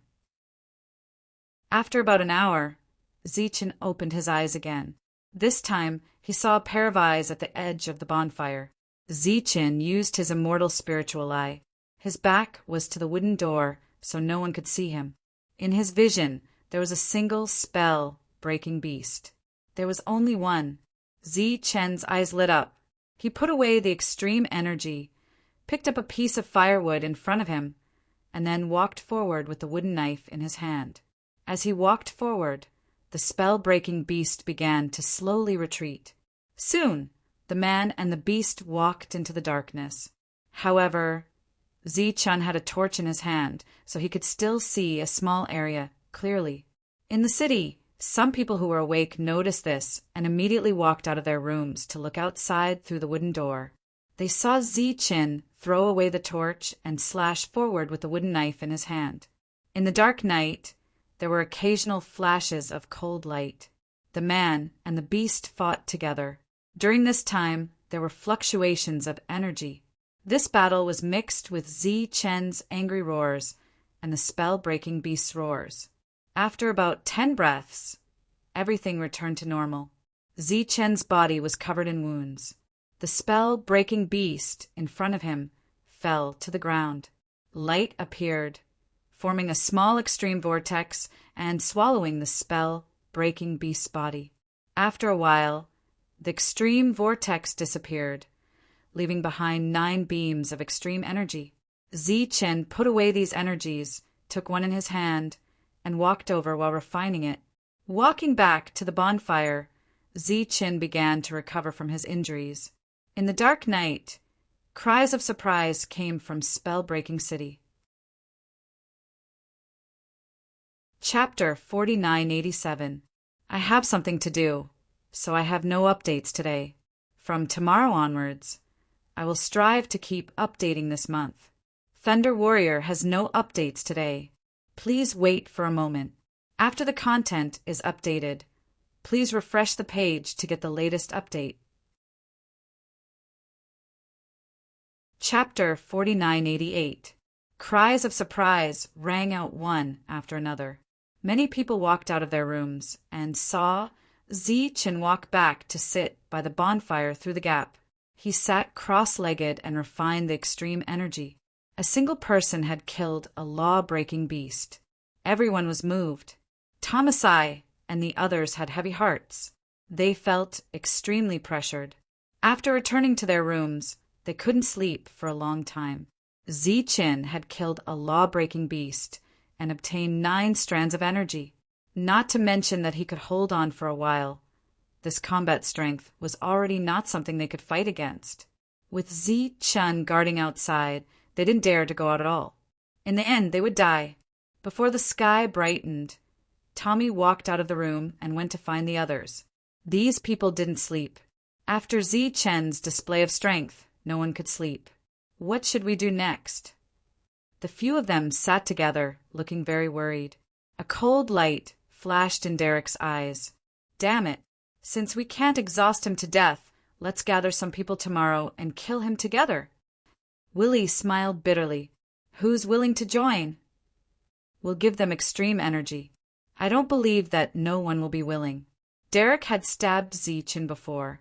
During the day, Zi-Chin had snatched his wooden blade. His heart had always been filled with resentment. But of course, more than that, he was afraid. If it were any other time, maybe someone would. But this time, after seeing Zi-Chin's strength, who would dare to make a move? Tommy also smiled bitterly. Guys, think about it. How many law-breaking beasts were there that night? Everyone's hearts tightened when they recalled the scene that day. Visually, there were more than a dozen law-breaking beasts. There were so many law-breaking beasts, but Zi-Chin survived. How many people do you think we need to find to kill him? No one knew how Zi-Chin had managed to survive. Then what should we do? Derek said. Do we just stay here until we run out of energy and are exhausted to death? At first, they thought that they could exhaust Zi-Chin to death. But after what happened earlier, it was obvious that this was impossible. Zi-Chin had the ability to kill lawbreaker beasts on his own. Under such circumstances, it was impossible for him to be exhausted to death. Let's reconcile. Tommy's sighed helplessly. Reconcile? How is that possible? Derek said. Didn't you see how Zi-Chin looked? He couldn't wait to cut us into pieces. The others also had strange expressions on their faces. Obviously, they didn't think this would work. Tommy looked at Derek. Derek's expression changed as he angrily said, Tommy, you're not going to push me out, are you? You want to sacrifice me so that you can live? The expressions of the others changed again, and the look in their eyes changed. After all, the one who had stabbed Zi-Chin to death was Derek, not them. Speaking of which, the two sides did not seem to be in an irreconcilable situation. Just as everyone's expressions changed, Tommy said, What are you thinking? Of course, it is impossible for us to reconcile, but we can go to the City Lord and ask him for help. No matter what, the City Lord is the strongest person here. No matter how arrogant Zi-Chin is, he still has to give the City Lord some face. When the others heard this, they all nodded. As for Derek, he was also relieved. As long as he was not sacrificed, it was fine. However, at that moment, he noticed the change in everyone's eyes. He couldn't help but feel a little angry, but he didn't show it. The sky finally brightened. The old man came to the gate and opened it again. Zi-Chin stood up. The flames around him had been extinguished. He stretched his muscles and turned to look at the old man. The old man smiled at Zi-Chin. Little brother, you're really amazing. Obviously, the old man also knew that Zi-Chin had killed a lawbreaker beast alone. Senior, you flatter me. I was just lucky. After the old man left, the others appeared. They all stood in the city and looked at Zi-Chin curiously. For a single person to be able to kill a lawbreaker beast, this kind of battle prowess was rare. A muscular man walked towards the door. "You're Zi-Chin, right? I'd like to invite you to join our team." Zi-Chin glanced at the strong man and said indifferently, not interested. "I know what you're worried about. Don't worry, we're not Tommy and the others. We won't betray our teammates." The strong man said again, "My name is Stuart. We only have 4 people in our team. You can consider it." Of course, Zi-Chin wouldn't join, but he still nodded kindly and didn't say anything else. Stuart didn't get the answer he wanted. He rubbed his nose and felt a little embarrassed. However, it was understandable. Zi-Chin had just been tricked. How could he join a new team? Zi-Chin didn't see Tommy and the others. When they walked past Zi-Chin, they were very curious about him. Zi-Chin stood at the gate and waited. There were 2 gates in this small lawbreaker city. Perhaps Tommy and the others left through the other one. Zi-Chin said, "Everyone, if they leave, please tell them that they'll be rewarded with 2 strands of extreme energy." 2 strands of extreme energy was obviously a great reward. Many people's eyes lit up and they silently walked towards the other exit. As for Zi-Chin's wealth, no one was surprised. After all, he could kill a lawbreaker beast alone. It was normal for him to have extra extreme energy. At this moment, Tommy and the others went to the City Lord Mansion and asked the City Lord to help solve this matter. The City Lord looked at them. They didn't dare to hide anything and told him what had happened. In fact, this kind of thing was normal. The City Lord also knew about it. "I'll go talk to Zi-Chin. As for whether it'll work, I can't guarantee." The City Lord went to look for Zi-Chin amidst the continuous gratitude of the crowd. The City Lord walked to the door and looked at Zi-Chin with a smile. "Guess what I'm here for?" Zi-Chin glanced at the City Lord and shook his head. In fact, he had already guessed it. Living in this place is very difficult. So everyone's temperament is different. This kind of thing where others die, but you don't die often happens. The City Lord said, "I'm very surprised that you survived. But if the others didn't die, I'll be very happy. The Lawbreaker City was built here to give everyone a place to live. But the city might not be able to stop the Lawbreaker beasts. Maybe at some point, the Lawbreaker beasts will gather and attack this place." Zi-Chin looked at the City Lord. "Has this happened before?" The City Lord shook his head. "I don't know. Everyone says that I built this place. Actually, it wasn't. When I came here, this place was already here. But when I came in, there was no one here. There were only traces left by the Lawbreaker beasts." Zi-Chin's face changed. Obviously, everyone had been killed by the Lawbreaker beasts. That was why there was no one here. If possible, I still hope that they can survive. After all, one more person means one more chance of survival. The City Lord looked at Zi-Chin. "I hope you can let them go this time." Chapter 4989. Zi-Chin didn't take too long to consider. He agreed to the settlement and stated his conditions. The City Lord's meaning was clear. As an existence with 2 strands of power, Zi-Chin knew that he couldn't defeat the other party. He could only agree to the settlement. Obviously, the City Lord didn't want those people to die. The City Lord was surprised. He thought that Zi-Chin wouldn't agree. He didn't expect him to agree so quickly. Looking at the silent City Lord, Zi-Chin said, "This is my bottom line." The City Lord nodded, indicating that he understood. Although he didn't know how Zi-Chin survived, it wasn't easy. He must have consumed a lot of extreme energy. Although 30 strands of power was a lot, compared to the lives of those people, it wasn't much. The City Lord left. Zi-Chin was still standing outside. Before the power was delivered, he still wanted to kill. In fact, he still hoped that those people wouldn't agree. However, he knew that the possibility was very small. After the City Lord left, Zi-Chin pondered over the words of the City Lord. Could it be that the people who used to live here were really killed by the law-breaking beast? But if that was the case, why was there a rule that helped him become a corpse fisherman when he was outside? Obviously, it was to let him live and the people here live. What was the meaning of their appearance here? Could it be an endless cycle and repetition? When the predecessors died, the descendants came in. When the number of people increased, the law-breaking beast would come to kill them. Was it an endless cycle? The city lord brought the message. As expected, those people jumped. 30 strands of power. That was 5 strands of power per person. It was equivalent to killing more than half of the law-breaking beast. Ziqin didn't agree willingly. If you don't want to, then forget it, the city lord said indifferently and turned to leave. Yes, of course, Tommy immediately said. Compared to his life, a mere 5 strands of energy was nothing.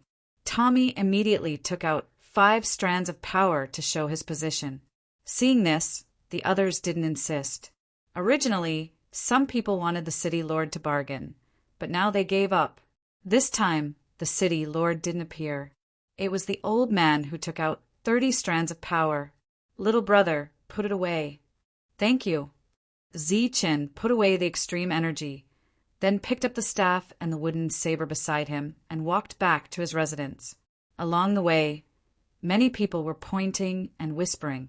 They all saw Ziqin take the power from the old man's hand. Today's 30 rays, in addition to yesterday's 9, made a total of 39 rays, and this did not include Ziqin's original extreme energy. With so much power in his body, he was undoubtedly an extremely wealthy existence. Many people looked at Ziqin with envy in their eyes. Of course, there were also other expressions among them. Ziqin didn't greet anyone. After returning to his room, he collapsed onto his wooden bed. Although he was full of energy, he was mentally exhausted. While he was sleeping, Tommy and the others walked out. They first told everyone what had happened. Of course, the 30 strands of extreme energy were the main focus. Based on my estimations, Ziqin has at least 50 strands of power, Tommy said confidently to the 2 of them.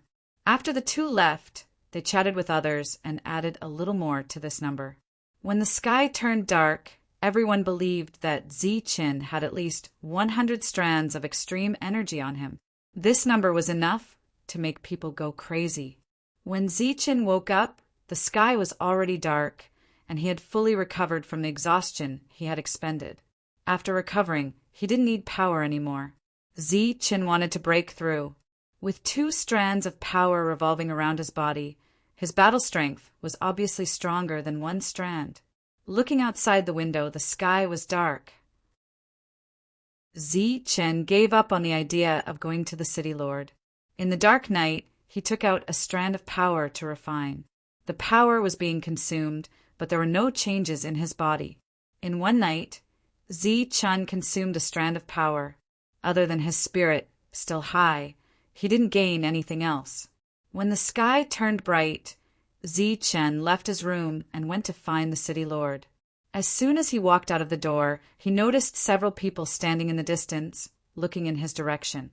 Ziqin didn't care and went to the city lord's mansion. After seeing the city lord, Ziqin directly told him his purpose for coming. The city lord smiled bitterly. Actually, I don't know how to break through either. Ziqin looked at him in confusion. I broke through by accident. After that, I didn't make any progress, the city lord said helplessly. It didn't seem like he was lying. Then what about the art of breaking? Ziqin asked. How did you learn it, city lord? The city lord said, after having 2 strands of extreme energy, you can learn a kind of art of breaking. Ziqin didn't get the answer he wanted, but it was this uncertainty that caused the 2 strands of power to be so rare. He had to figure it out himself. Now he had enough extreme energy in his body. He could try to refine as much as possible. According to his previous cultivation experience, as long as there was enough energy in his body, his realm would increase. Ziqin stayed in his room and didn't go out.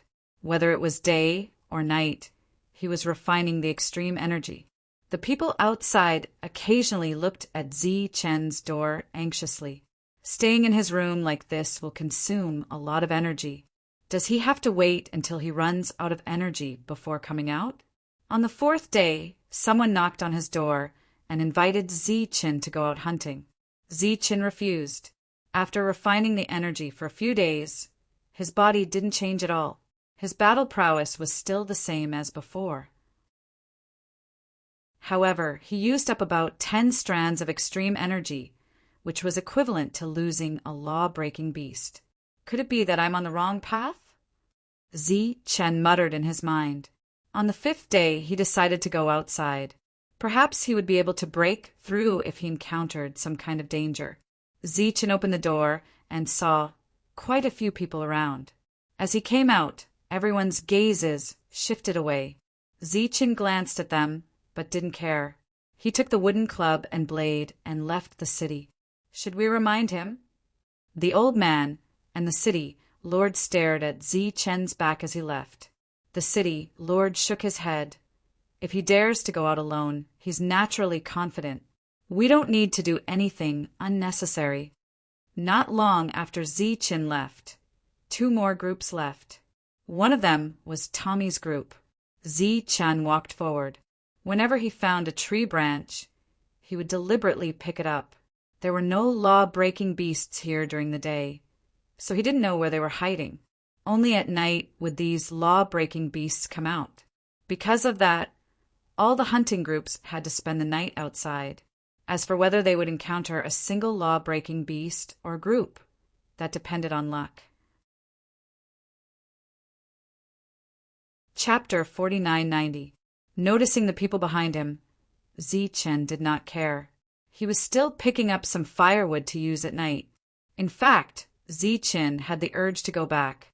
After all, the old blind man had said that in the extreme vortex, one's power could be strengthened. However, the journey was too far, and no one knew what would happen on the way. After thinking about it, he chose to give up. The people behind him only had one force. Of course, Zi Chen was not afraid. Although there were many of them, in front of the bone staff, they were just a matter of being knocked down. Previously, Zi Chen wanted to use the bones of the law-breaking beast to refine a weapon. However, as long as the law-breaking beast was killed, the rules would appear and forcefully decompose its body, exchanging it for the purest energy. Zi Chen was very surprised by the restriction of the rules. Even if he had a world, and he was the master of that world, and the world could move according to his thoughts, he could not do this. This place was full of mysteries and miracles. Coming to a plain, Zi Chen put the firewood he carried on the ground, then turned around and continued to pick it up. He completely ignored those people who came. When he came back for the second time, he found that the firewood he put together was thrown everywhere. Zi Chen frowned slightly, and a cold light flashed in his eyes. He continued to put down the firewood, picked up the previous ones, and left again. In this place, it was not easy to pick up firewood. When he came back, he saw the scattered firewood again. At the same time, there was a person sitting on a rock next to him. He crossed his legs and looked at Zi Chen with a smile. "You did this." Zi Chen looked at him. "No, it was already like this when I came." The other party smiled contemptuously and said, "Let's discuss something." Zi Chen looked at him. "I haven't harvested for a long time. How about you lend me a few strands of extreme energy?" The other party looked at Zi Chen. "How many?" Zi Chen asked. 7 or 8? 10, 20. The other party didn't seem to have expected Zi Chen to ask such a question. After a slight hesitation, he said the largest number. Zi Chen asked again, "Why is it 20? I obtained 30 strands of energy from them." The man said, "I'm guessing that you've wasted a lot of them in the past few days, so I only need 20.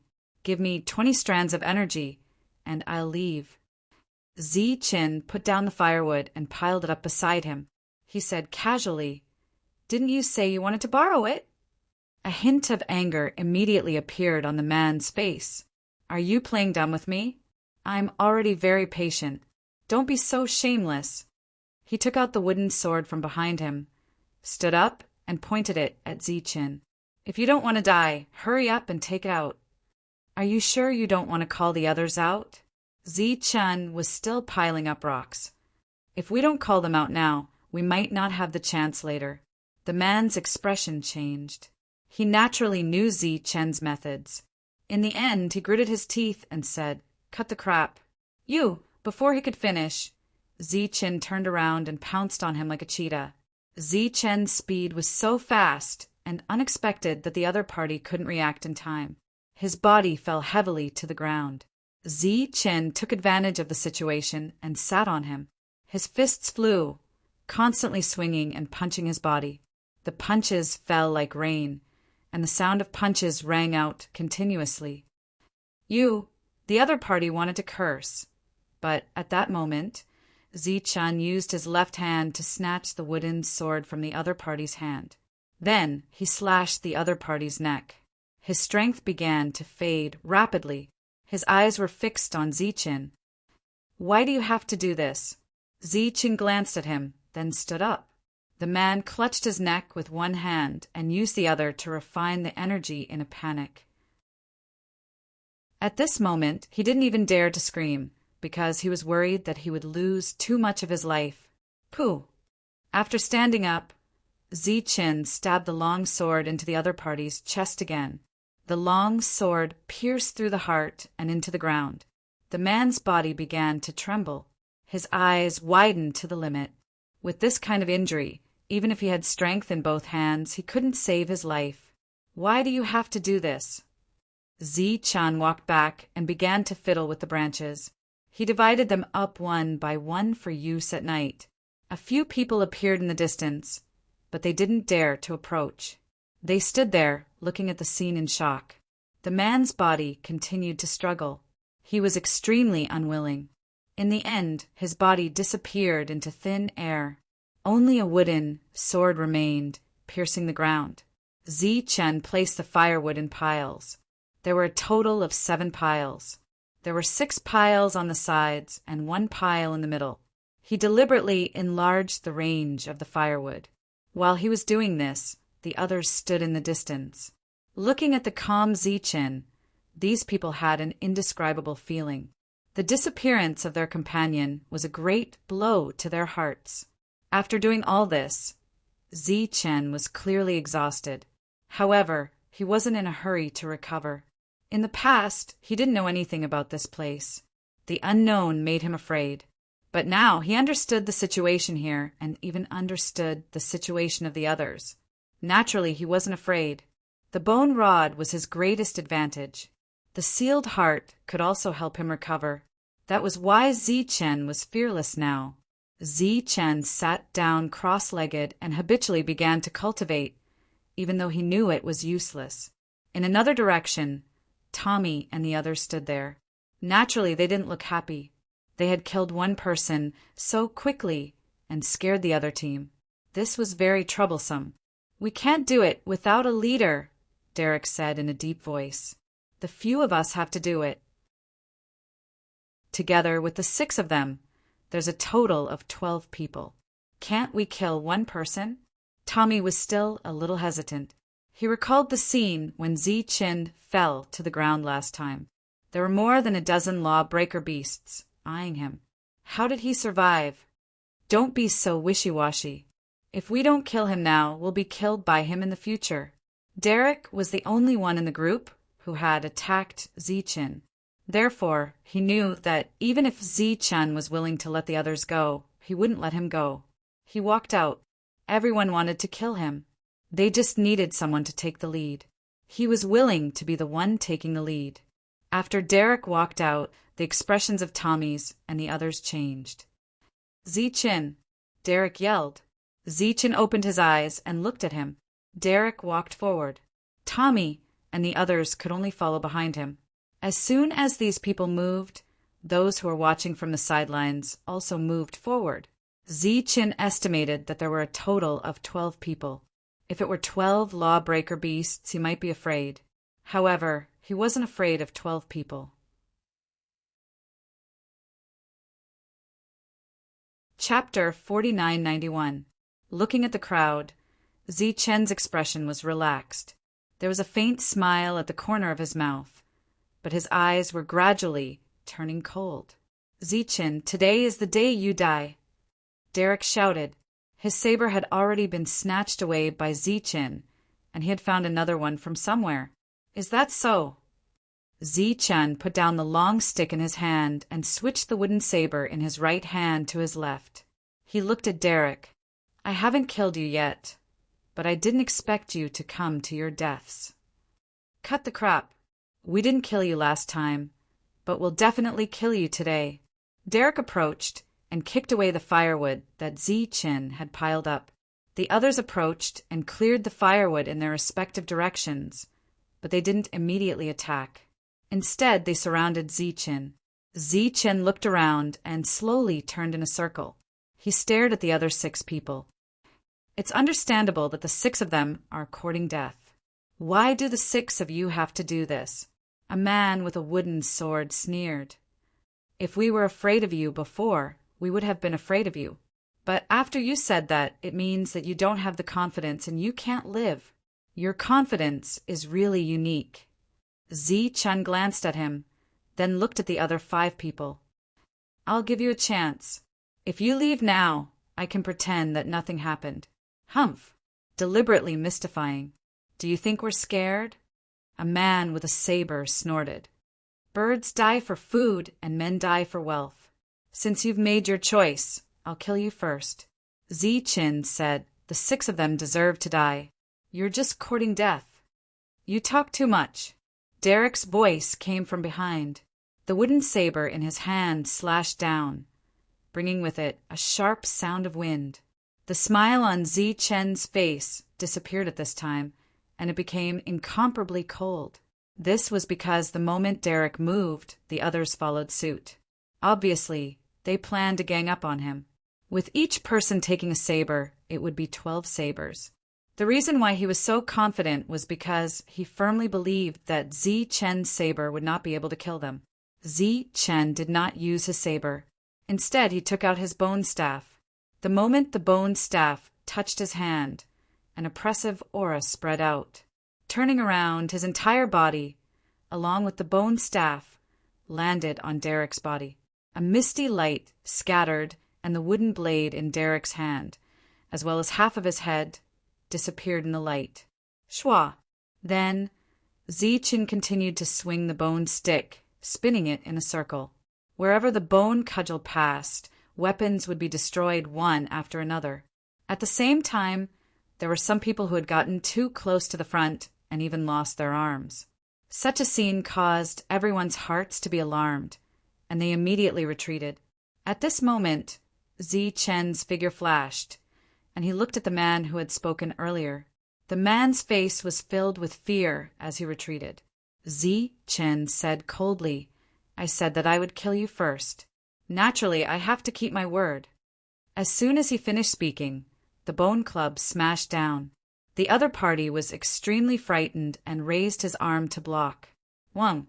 Wherever the bone cudgel passed, the other party's arm disappeared, and even half of his body was gone. Ah!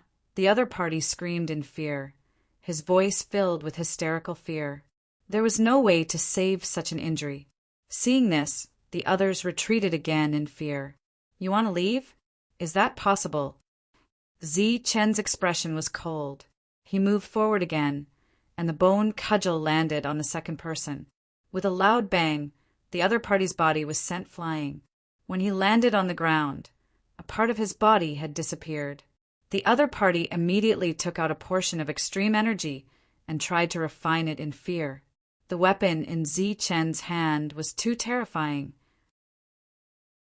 Now, Tommy and the others finally understood how Zi Chen survived back then. With such a weapon, he was naturally not afraid of those law-breaking beasts. Don't kill me, don't kill me. A person retreated in fear. Seeing Zi Chen chasing after him, he begged for mercy. Too late! Zi Chen's eyes were cold as he smashed down with the bone cudgel. Bang! The other party's body collapsed and fell in the distance. After that, Zi Chen did not finish him off. Instead, he rushed to the next person. Tommy and the other 5 obviously had a grudge against Zichen, so they had to die. Zichen chose to reconcile last time, but it did not mean that he would not kill them again. As for the other 2, it was purely out of greed that Zichen killed them first. These 6 people had to pay the price for their greed. They fled in different directions, but their speed was not as fast as Zichen's. As long as Zichen's bone cudgel landed, they would lose half their lives and have to stay to recover. Otherwise, their bodies would disappear. Because they were not Zichen's main target, Tommy and the other 4 fled in another direction. The fear in their hearts had already reached its limit. At the same time, they were deeply regretful. If they had known that Zichen was so powerful, they would not have come to find trouble with him.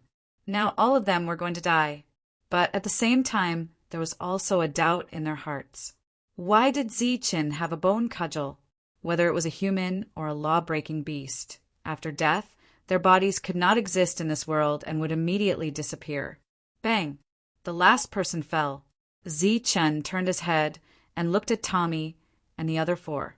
In the face of death, they were running with all their might. At this moment, they had already run far away. Zichen chased after them now, but he could only catch up to 1 person at most. He did not chase after them.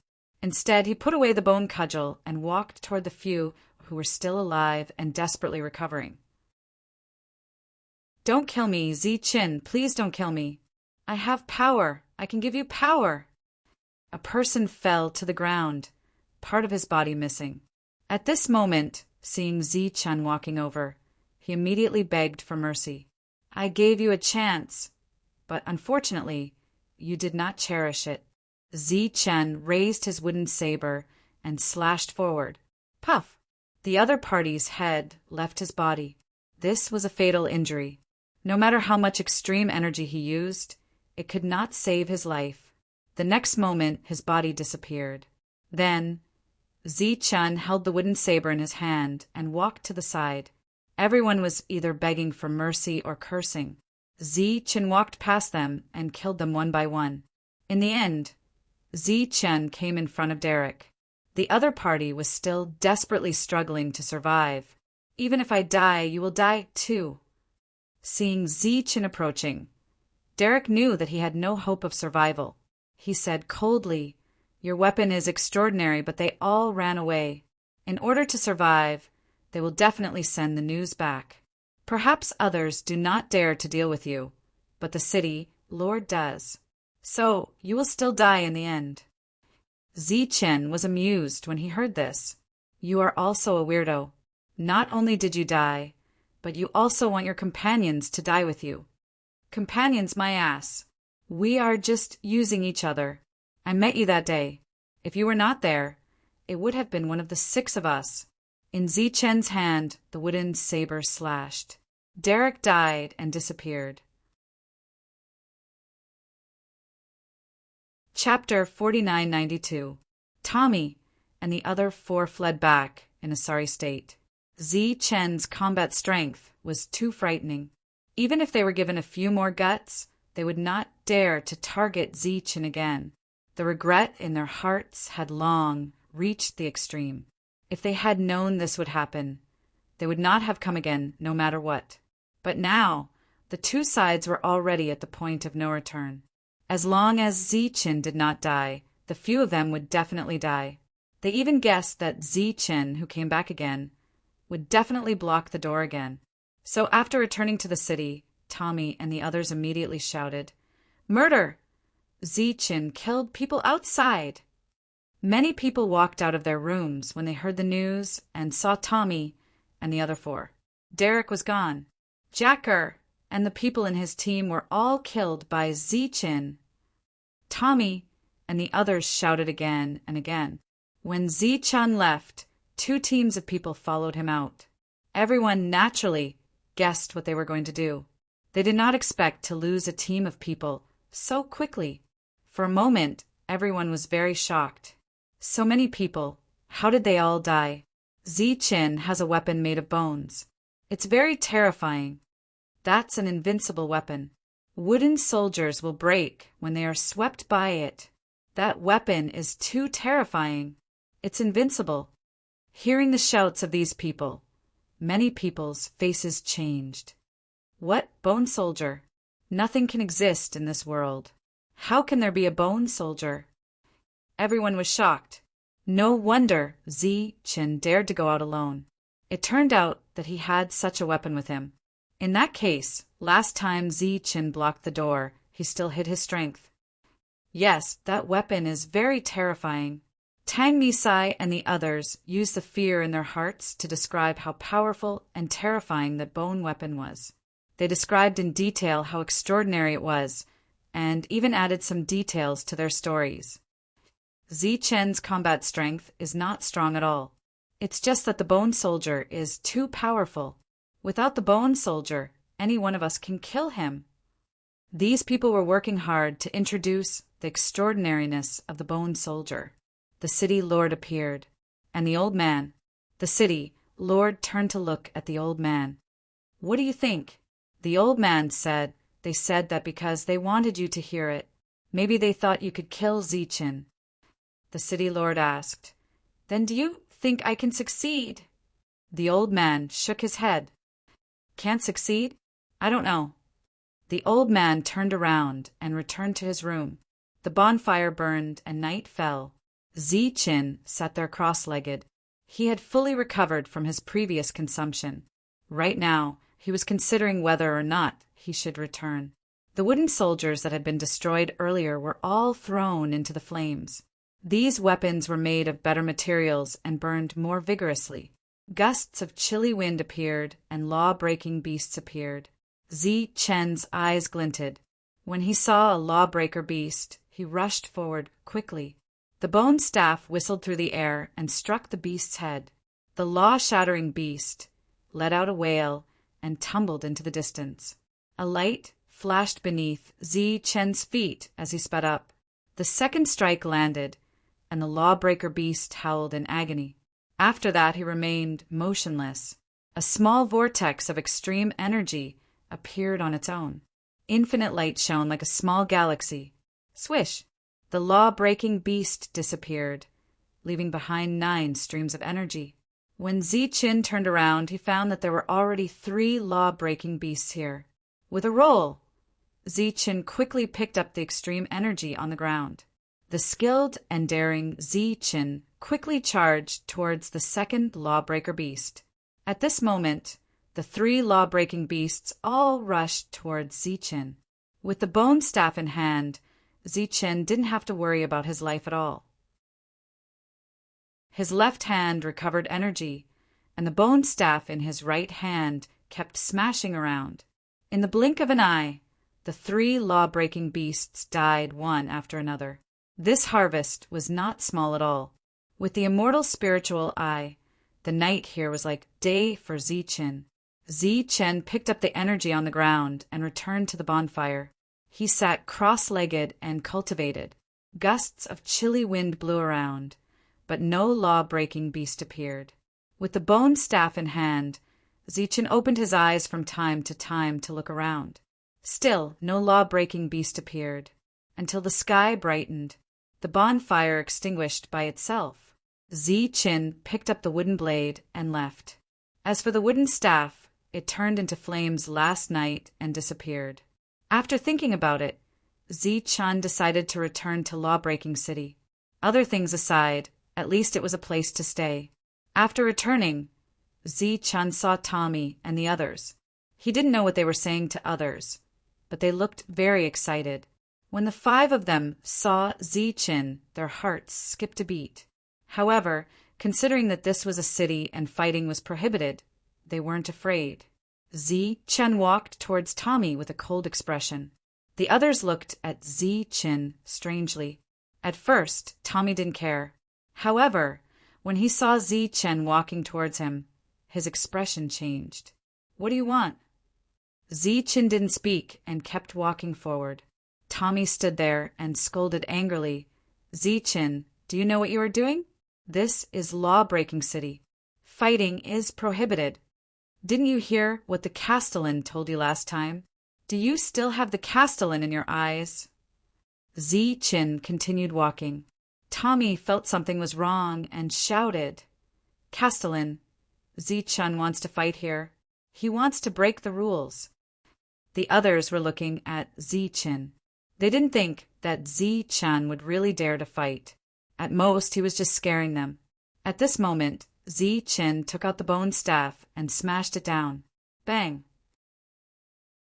Tommy was sent flying. An uproar broke out in the surroundings. Everyone's eyes widened in shock. They didn't think that Zi-Chun would really dare to fight here. Tommy was sent flying. He screamed for help in fear and took out energy to replenish his energy. Zi-Chun walked closer and smashed the bone staff again. This time, he directly destroyed half of his opponent's body. Then, Zi-Chin turned his head and looked to the side. He didn't care about Tommy's life. It was too difficult for him to survive. Lu Fu and Wiley turned around and ran. At this moment, their eyes were filled with fear. Because Zi-Chin used the bone staff, he obviously didn't plan to hide his strength. This time they were really in danger. They screamed for help, but who dared to stand up and help at this time? Everyone looked at Zi-Chin and the bone staff in his hand. Tommy and the others weren't lying. This bone staff was indeed extraordinary. Castellan! Wiley and the others shouted again, but it was useless. The castellan didn't seem to hear them and didn't appear. Zi-Chin quickly caught up and smashed the bone staff. Facing the bone staff, they couldn't resist at all. In the end, they had no choice but to run to the castellan manor. That might be the only place that could save them. Zi-Chin stood outside the castellan manor with killing intent in his eyes. His emotions fluctuated violently and his heartbeat sped up. Wiley and the others hid inside and looked at him with provocative eyes, as if saying, "Do you dare to come in?" Zi-Chin walked in. Chapter 4993. Zi-Chin stepped into the city lord's residence. After just one step, the power around him increased. It was silent and there were no signs. In an instant, Zi-Chin felt that the power in his body had increased significantly. At the same time, a powerful aura spread out. 2 powers. Seeing this scene, the few of them were in complete despair. They originally thought that the city lord could help and maybe kill Zi-Chin. But now Zi-Chin had 2 powers. It was obviously impossible for the city lord to help. The original city lord did intend to come out and stop it. After all, the other party was at his doorstep. As the publicly recognized city lord, he had to stand up. However, after Zi-Chin's aura reached 2 powers, he stopped.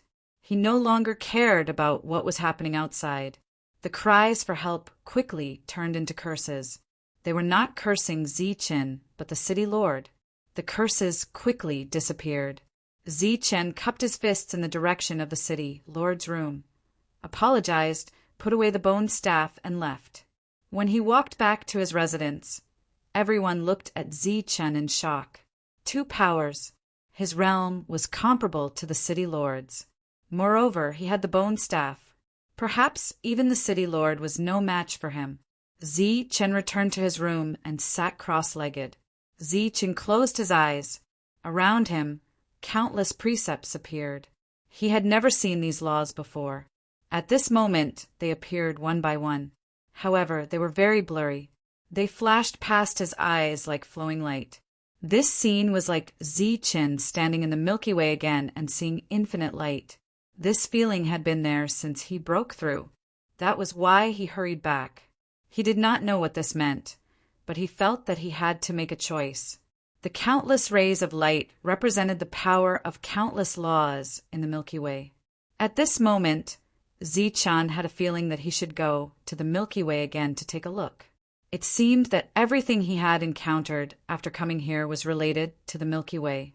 For example, the extreme vortex in the soul refining land was like a small Milky Way. Another example was the vortex that swallowed the law-breaking beast's body. Countless rays of light shone in front of Zi-Chin. It was a magnificent sight. Zi-Chin stood there motionlessly, allowing these rays of light to pass before his eyes. He still hadn't made a choice. Suddenly, these lights began to fade, as if they were about to leave. Chen's expression changed slightly. He stretched out his hand, and as if he had touched the real Milky Way, he grabbed a ray of light. The next moment, Milky Way disappeared. Chen opened his eyes. What he had just experienced was like an illusion. He was still in the room, and everything was normal around him. However, there was a ray of true light in his hand. Shua! As this ray of light spread out from Chen's palm, a message appeared in his mind. Spellbreaker. Destruction. Now, Chen finally understood what the City Lord meant. So that was how he obtained the Spellbreaker technique. In fact, Chen didn't know that the process of obtaining the Spellbreaker technique was different from the City Lord's. The City Lord could only obtain it passively and had no choice. Chen, on the other hand, had the right to choose. Chen closed his eyes and simulated the power of this move in his mind. After a while, he opened his eyes and thrust his palm forward. Whoa! A strange power surged out. The wall in front of Chen instantly shattered and was completely destroyed. The huge commotion alarmed the nearby people once again. Chen's face was a little pale. He looked down and saw that the two powers in his body had become extremely dim. The previous move had consumed too much of his energy. Immediately, Chen took out a ray of extreme energy and began to refine it. Then he walked out of the room. Many people in the distance looked in his direction. After sensing Chen's weak aura, everyone was very surprised. Chen walked to the side. The building here was also empty, so he went in. The others looked at each other, not knowing why there were battle fluctuations in Chen's room. There were no spellbreaker beasts here. However, the City Lord guessed the reason. After seeing the ruin scene, his expression changed. Chen stayed in the room for 2 more days. He didn't cause any more damage. He could clearly sense the power of destruction. Unless it was necessary, it was better not to use it. The power was extraordinary, but the consumption was too great. As for why he had broken through, Chen didn't know. He guessed that it might have something to do with the mysterious heart. If Chen went back now, he would definitely be able to kill Seuss. Unfortunately, he didn't find the way back. On the 3rd day, Chen walked out of his room and went to the City Lord's residence. The old man told him that Chen was not in the city. Chen sat with the old man and talked about some things. Finally, he asked the old man if he knew the way back. The old man shook his head and smiled bitterly. How could there be a way back? In this place, everyone was working hard to survive. Almost everyone's limit was 1 power. For a long time, besides the City Lord, only Chen had a 2nd power. The City Lord was out hunting, and no one knew when he would return. Chen planned to go back to the Milky Way to take a look. If the way back was there, he didn't mind giving it a try. In addition, he also planned to go to the land of soul refining to see if it was really possible to cultivate there. So, Chen said goodbye to the old man and left with the wooden saber. With 2 powers protecting him and a lot of extreme energy around him, Chen was not afraid of the spellbreaker beasts at night. That night, Chen lit several bonfires. He sat in the center of the bonfire and closed his eyes to cultivate. The wooden saber was replaced with a bone staff. This thing could intimidate the spellbreaker beasts at night. That night, Chen only encountered 1 spellbreaker beast. When it appeared, Chen killed it with a swing of the bone staff. However, this time he only received 5 strands of energy instead of the previous 9. This made Chen's expression change slightly. Could it be that the spellbreaker beasts in the periphery were weaker, so they gave him less power? The next day, he continued on his way and arrived at the land of soul refining. It was still the same as before. Chen approached and looked at the whirlpool. He used his immortal spiritual eye, but still couldn't see anything. After that, he left. When the sky was about to turn dark, Chen saw the old blind man's residence. At this time, The old man should be in his room. We'll stop here from now on and let that old thing provide us with energy. That's right. If he dares to slack off, we'll throw him into the Milky Way. Just as he approached, Zi-Chun heard voices coming from the room. Zi-Chun opened the door and saw 3 people sitting in the room. The old blind man was not here.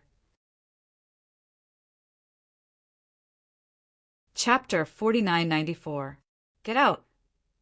The 3 of them stared at Zi-Chun with extremely cold eyes. Looking at the 3 strangers, Zi-Chun retreated out of the room. Wait, leave the extreme energy behind. The 3 of them shouted again and immediately chased after him. Standing at the door, looking at Zi-Chun in front of them, the 3 of them were dumbfounded, because there were 2 strands of extreme energy around Zi-Chun's body. His aura was much more terrifying than theirs. 2 strands of energy. One of them exclaimed, feeling incredulous. At the same time, he was also very confused as to why the other party had 2 strands of energy. Where are the people inside? Zi-Chun looked at the 3 of them. The reason why he walked out of the room was because he didn't want to destroy the old man's residence. There's no one here. This is our residence. The one in the middle said, Who are you? Who told you to come here? Zi-Chun suddenly moved forward. His speed was extremely fast. The wooden blade in his hand swept past. A ray of light flashed past. With a poof, the head of the person who spoke left his body. The other 2 were startled and immediately retreated to the side in fear. The speed was too fast. Even with extreme energy, they couldn't survive. Where are they? Zi-Chun looked at the other 2 and asked again. The 2 of them were obviously scared silly. On the stone steps. One of them said in fear. After saying that, the 2 of them turned around and ran. They felt a strong killing intent from Zi-Chun's eyes. Poof! Poof! Zi-Chun chased after them and decisively killed the 2 of them. After that, Zi-Chun went to the stone steps to find the old man. According to the old man's schedule, it was impossible for him to come out at night because there were unknown dangers at night. The 3 of them were obviously here to steal the old man's extreme energy, then force the old man to help them continue to fish for crystals to exchange for new energy. Zi-Chun came to the bottom of the stone steps and first glanced to the side. The stone steps that belonged to him were already gone. Not sure if it was taken back by the laws of heaven and earth. Zi-Chun climbed up the stone steps. The old man heard the commotion behind him and said, There's still nothing to be gained today. There's no point in being anxious. Zi-Chun heard the elder's weak voice, and when he reached the top of the stairs, he saw the elder weakly sitting there. His body's light was no longer as bright, and his life force was continuously draining away. He would not be able to hold on for much longer. Zi-Chun suddenly felt some regret. He shouldn't have killed the 3 of them so easily. He should have tortured them instead. He immediately took out a strand of power and handed it over. Senior, recover. Zi-Chun's eyes sparkled. He had already activated his immortal spiritual eye, so he didn't want to get lost here. It's you? When the old man recognized Zi-Chun's voice, a hint of surprise appeared on his face. He immediately turned around. When he saw Zi-Chun, he was even more surprised. You actually broke through? Turning one beam of power into 2 could also be considered a breakthrough. Why are you back? The old man asked another question. Senior, please recover first. We'll talk about this after you've recovered. Zi-Chun passed his energy over. The old man was simply too weak. The old man didn't refuse, because all the power he had accumulated over the years had already been plundered. After receiving it, he immediately recovered. Zi-Chun sat on the edge, looking down at the bright Milky Way below. This is the entrance. Could it be the exit? After a while, the old man's power recovered. Where are the 3 of them? The old man asked. Dead, Zi-Chun said indifferently. The old man sighed and told him what happened during this period of time. On the day Zi-Chun left, after killing the 3 corpse fishermen, everything returned to normal. The old man continued to fish during the day and went back to rest at night. Who knew that not long after, 3 people would suddenly appear. As soon as they saw the old man, they would punch and kick him, starting to steal his extreme energy. Not only that, the 3 of them actually stayed here and let the old man take care of them. Fortunately, Chen came back today. Otherwise, with the old man's condition, he definitely wouldn't last more than 2 days. Why are you back? After the old man told him what happened, he asked Chen doubtfully. I wanted to see if there was an entrance here. Chen said, Just now I had an idea. What idea? The old man asked. I'm holding onto the law net. Senior, put me down. Chen's words scared the old man. You really want to go in? Aren't you afraid of getting lost? I have this, so I shouldn't get lost. But for safety, I want to stay in the net. Chen pointed at his eyes and said, Senior, put me down, listen to my voice, then pull me up. If you can't hear me, then I'll pull the net in 15 minutes. The old man shook his head. That's too risky. No one has ever tried it before. It's just a test. There shouldn't be a problem. The old man couldn't refuse Chen's insistence, so he could only agree.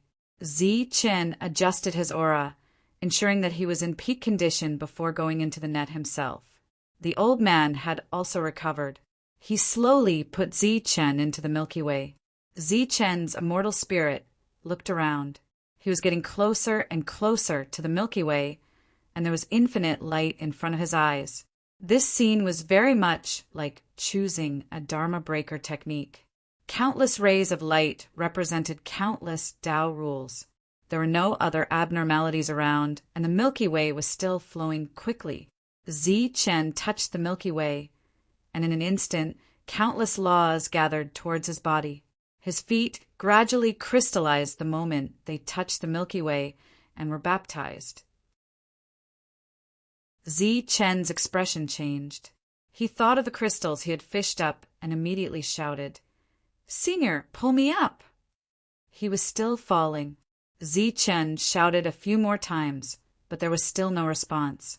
His legs had completely turned into crystals, and the crystals kept moving upwards, causing his body to continuously crystallize. After his neck had turned into crystals, the old man still didn't pull him up. Chen had expected this in advance. The old man couldn't hear his voice. After that, Chen's entire body turned into crystals. Just as his body was completely immersed in the Milky Way, he felt his thoughts become chaotic, as if his entire body was no longer under his control.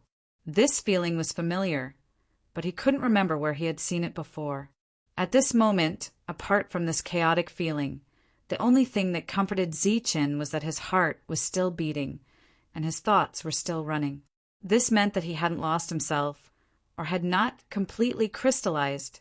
At the same time, he was secretly glad that he was in the fishing net at this moment, and not outside of it. Otherwise, facing the erosion of countless laws, he, who had turned into crystals, would probably be washed away very quickly. In this situation, 15 minutes seemed to be extremely long. Finally, the time was up. Chen, who was in the crystal, saw himself gradually leaving the Milky Way. A moment later, he heard the old man's exclamation again. Then, Chen seemed to have fallen into a deep sleep and completely lost consciousness. After an unknown period of time, Chen woke up. When he opened his eyes, the sky was already bright. He was still at the top of the stone steps, and the old man was sitting next to him. That was close. Thinking back to what happened last night, Chen sighed. Chapter 4995. Chen gave up on the idea of continuing to explore the secrets of the Milky Way. If this continued, he would definitely get lost. Perhaps he could return, but the chances were too slim. It was not worth the risk. At dawn, the old man began to reel in the net. He had gained a crystal today. Chen accompanied the old man to the extreme whirlpool. After the old man exchanged his energy, Chen signaled the old man to wait for a moment. He threw 2 streams of power into it, and then his entire body entered the extreme vortex. The extreme whirlpool did not disintegrate his body. Chen was in the middle. Light surged around him as if countless laws were changing in front of his eyes. The 2 streams of extreme energy that he threw in earlier were revolving around his body, protecting him. Chen sat cross-legged and circulated his cultivation technique. His heart began to beat vigorously. However, he did not feel powerful until the 2 streams of energy were used up. He walked out of the extreme whirlpool. "How was it?" the old man asked. Chen shook his head. "I didn't feel anything." Making Chen waste 2 streams of energy for nothing. The old man felt very embarrassed and somewhat ashamed. "Senior, do you want to follow me to Shatter Fa City?" Chen looked at the old man. Before he came, he had already told the old man about the situation in Shatter Fa City. He also told him about the law-breaking beasts. The old man was very surprised. The old man shook his head and refused. He was already used to this place. Chen was worried that the old man would run into trouble again. The old man said that this was fate. He had been here for too long. He had forgotten many things. This time, when he was in danger and almost died, he seemed to have remembered many things. However, he was also tired of it. If he did not meet Chen this time and disappeared, the old man would not hold any grudges. The old man watched as Chen left. Chen knew why the old man was unwilling to go to Shatter Fa City. It was because it was very difficult to survive there. He also felt the old man's emotions. Although he did not want to admit it, he had to. They were trapped. They were trapped in a place where the laws were completely different. On the way back, they still had to go through the night. Chen did not start a fire. Instead, he stood on a high ground. This night, he found 2 law-breaking beasts and killed them with his bone staff. He also left the wooden saber that he had brought with him to the old man for self-defense. At the same time, he also gave most of his strength to the old man. Chen would never come back, so this was the last thing he could do for the old man. As for the future, they could only meet again if fate wills it, but it was very likely that they would never meet again. The 2 lawbreaker beasts had only condensed 5 strands of power, even though Chen did not think that they were weaker than the other lawbreaker beasts. After returning to the city lord still hadn't returned. Chen did not have much extreme energy left, so he went out again at night. At night, Chen sat in the middle of a bonfire. Not long after, waves of wind appeared. Chen used his immortal spiritual eye and saw 4 lawbreaker beasts. Without saying a word, he picked up the bone club and started to attack. Bang! Bang! The powerful attacks landed, and the law-breaking beasts fell one after another. When all 4 of them were dead, only 20 strands of power remained. It had actually decreased. Chen was slightly stunned. After breaking through, the amount of extreme energy obtained will decrease. A voice came from the side. Chen turned to look at the direction of the voice, and his eyes lit up. "City Lord, why are you here?" After seeing who it was, Chen was a little surprised. The city lord walked closer and sat beside Chen. "I saw the fire and thought that there was a team here. I didn't expect you to come out to hunt. No wonder you could survive that day alone." The city lord stood in the distance and saw Chen fighting the lawbreaker beasts. With the combination of his immortal spiritual eye and bone club, he was almost invincible. Tommy and the others were also unlucky to encounter such a Chen. "Your eye technique and bone weapon are not from this world, right?" the city lord asked. Chen nodded. "I brought them from the outside. As for why only they can appear, I don't really understand." The city lord laughed bitterly. "It's good that you don't understand. This place is full of strangeness. Not a single law can be used. It's strange to know what's going on." After that, the city lord fell silent. Chen sat beside him and didn't say anything. He wasn't good at talking to begin with. After a while, the city lord said, "Shall we continue?" Zi-chan was stunned and turned to look at the city lord. "Actually, I came out this time to reap some benefits and then go deeper," the city lord said. "Of course, I hope that the two of us can go together." Zi-chan continued to look at the city lord, but didn't say anything. "The lawbreaker beasts you killed before were the most ordinary ones," the city lord explained. "Just like us who have one strand of power." "There are more that aren't ordinary?" Zi-chan asked. "Yes, just like us now. They have 2 strands of power. That was a long time ago. I wanted to go deeper and take a look. After walking for 2 days, I encountered one at night. There was a trace of fear on the city lord's face. That night, I encountered a lawbreaker beast with 2 strands of strength. I almost lost my life. After a fierce battle, I used up all of my extreme energy to escape. After that, I never went into the depths again." The city lord looked at Zi-chan. "Since there are lawbreaker beasts with 2 strands of extreme power in the depths, there must be people like us. So, after seeing you break through, I plan to go deeper again. I originally planned to go back and discuss it with you, but I didn't expect to meet you here. Don't you need to guard this place?" Zi-chan asked, puzzled. "Like everyone else, I'm just a passerby. I don't have the right to guard this place," the city lord said. "I want to go deeper and take a look. I want to know what this place is. And why did we come here?" This was the question Zi-chan had been searching for. After hearing the city lord's words, Zi-chan hesitated. It wasn't that he didn't want to go deeper, but that he didn't trust the city lord. After all, they hadn't interacted before. If they encountered trouble together, it was hard to say whether it would be helpful or dangerous. If 2 people travel together, the chances of survival will be higher. As if seeing Zi-chan's hesitation, the city lord said, "If there's a crisis that we can't resolve, we'll rely on our own abilities to escape. Whether or not we can survive will depend on our own luck." Now that the city lord had said this, Zi-chan had no reason to refuse. He nodded his head and agreed. However, he didn't immediately go deeper. Before that, he needed to obtain enough extreme energy. This represented life. Once danger approached, this energy would be the best way to extend one's life. Zi-chan stayed here and collected for 3 nights. When he had enough extreme energy, he returned to the city. That day, he left with the city lord and went deeper. Chapter 4996.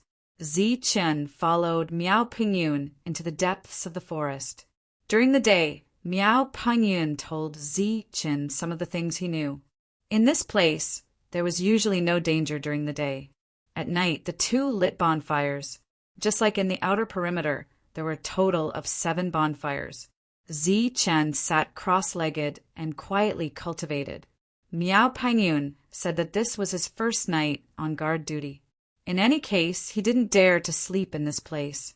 The 2 of them were surrounded by 2 strands of extreme energy.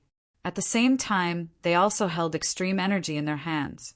Traveling during the day would consume energy. Even sitting here at night would consume energy. The difference was that Zi-chan's eyes were closed while Miao Pingyun's were open. He carefully looked around and didn't have Zi-chan's calmness. Until dawn, no law-breaking beast appeared. The 2 of them continued to move forward during the day. What's in the depths? The atmosphere was silent as they moved forward. Zi-chan took the initiative to speak. Miao Pingyun shook his head. "I'm not sure.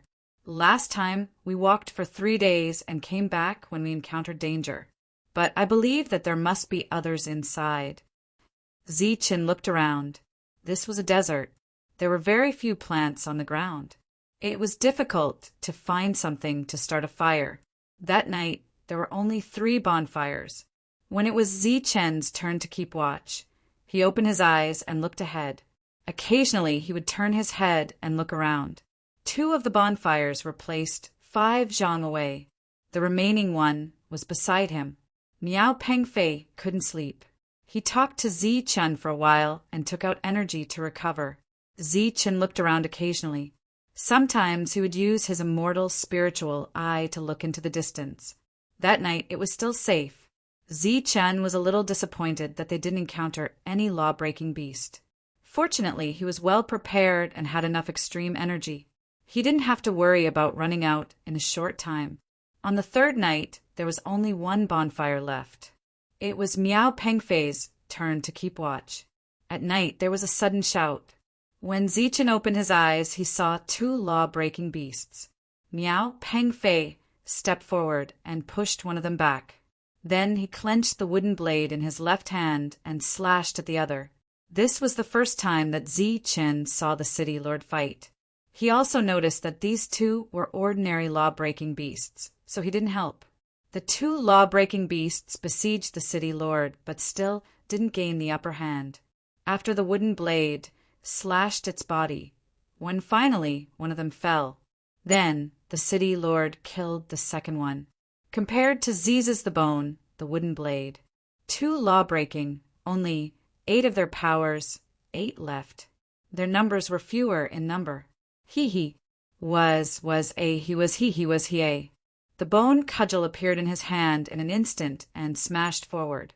This happened to be behind the city lord. The city lord's expression changed suddenly, but before he could turn around, he heard a bang. When he turned around, he saw a law-breaking beast rolling into the distance. The law-breaking beast that landed on the ground lit up with 2 rays of light. Its body rolled a few times, but it didn't suffer much damage. "Watch out!" Miao Pengfei exclaimed.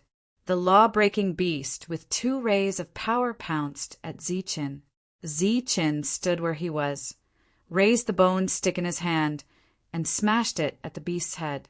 At this moment, the law-breaking beast suddenly opened its mouth, and a large flame appeared from its mouth, engulfing Zi-Chen's body.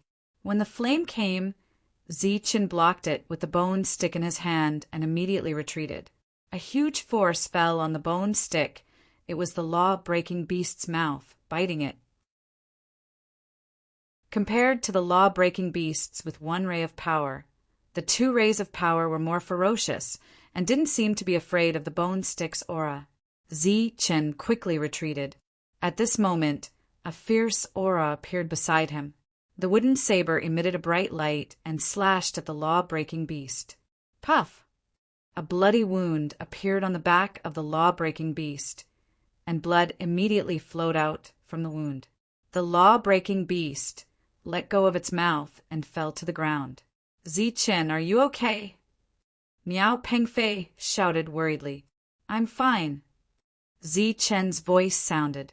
The burning flames around him were extinguishing, and at the same time there was a ray of extreme energy in his left hand that was being quickly refined. Crack! Zi-Chen heard the sound of something breaking. When he looked up, he saw that the law-breaking beast had bitten the wooden saber in half. Miao Pengfei also took this opportunity to hit the law-breaking beast's head with his palm. With a loud bang, the law-breaking beast flew backward. Its body rolled several times on the ground, but it wasn't hurt. Miao Pengfei quickly retreated, fear in his eyes. He used the law-breaking technique, but he still couldn't kill his opponent. "We can only work together," Miao Pengfei said in a low voice. "It's too strong." The flames from before were equivalent to the law-breaking technique. In fact, Miao Pengfei was very surprised because Zi-Chen didn't suffer any obvious injuries after being hit. Zi-Chen's expression also became more serious. This was indeed a problem, but it wasn't to the point where it couldn't be solved. Holding the bone staff in his hand, Zi-Chen walked forward. He urged the 2 powers with all his strength. He operated his own cultivation method, not caring if it was useful or not. Zi-Chen quickly moved forward, and the law-breaking beast leaped up. Swoosh! Zi-Chen's figure suddenly flashed. The moment he was about to touch the opponent, he dodged. At the same time, the bone staff smashed down. Boom! It directly hit the opponent's head. The flame spewed out by the law-breaking beast immediately spread forward. but didn't hurt Zichen, who dodged. The law-breaking beast was sent flying, and the flames it spewed out also changed direction in the air. Zichen quickly followed. While avoiding the flames, he also smashed down with the second staff. Boom! There was another violent explosion, mixed with the sound of bones breaking. After the law-breaking beast smashed to the ground, blood kept flowing out of its 7 orifices. As soon as the blood left its body, it turned into light and disappeared. Zichen stepped forward, ready to smash down with the third staff. At this moment, a vortex appeared and enveloped the law-breaking beast's body. When the vortex disappeared, 9 rays of extremely bright energy were left in its place. Miao Pengfei stood in the distance and was stunned. Isn't this combat power too strong? At the same time, he looked at Zichen's bone staff. The reason why it could be so effective was also because of the bone staff. There was no more danger that night. Next, the 2 of them traveled during the day and stopped at night. It took another 3 days to walk out of the Gobi Desert. At night, they encountered 2 law-breaking beasts, one of which had 2 powers. Perhaps it was due to his experience. But this time, Zichen had a much easier time dealing with it. 2 days later, after walking out of the Gobi Desert, they saw vegetation that they hadn't seen in a long time. The bonfire at night also burned brighter. After another 3 days, the 2 of them saw rows of buildings. Chapter 4997. Miao Pengfei heaved a sigh of relief when he saw rows of buildings and other people. This proved that his guess was right, and he cheered excitedly. This was where they should be. Some people heard the cheers and looked over. What are you shouting for? Haven't you seen people before? Someone immediately rebuked angrily. Zichen and Miao Pengfei walked forward. Both of them were in a good mood. Along the way, Zichen looked around and realized that there were many buildings here. There were many more than Miao Pengfei's broken lost city. The scale was probably dozens of times larger. The person who scolded them was a middle-aged man. He held a whip in his hand and looked at them with disdain. Zichen's understanding of this place was limited to wooden weapons. A strange weapon like a whip should not be here.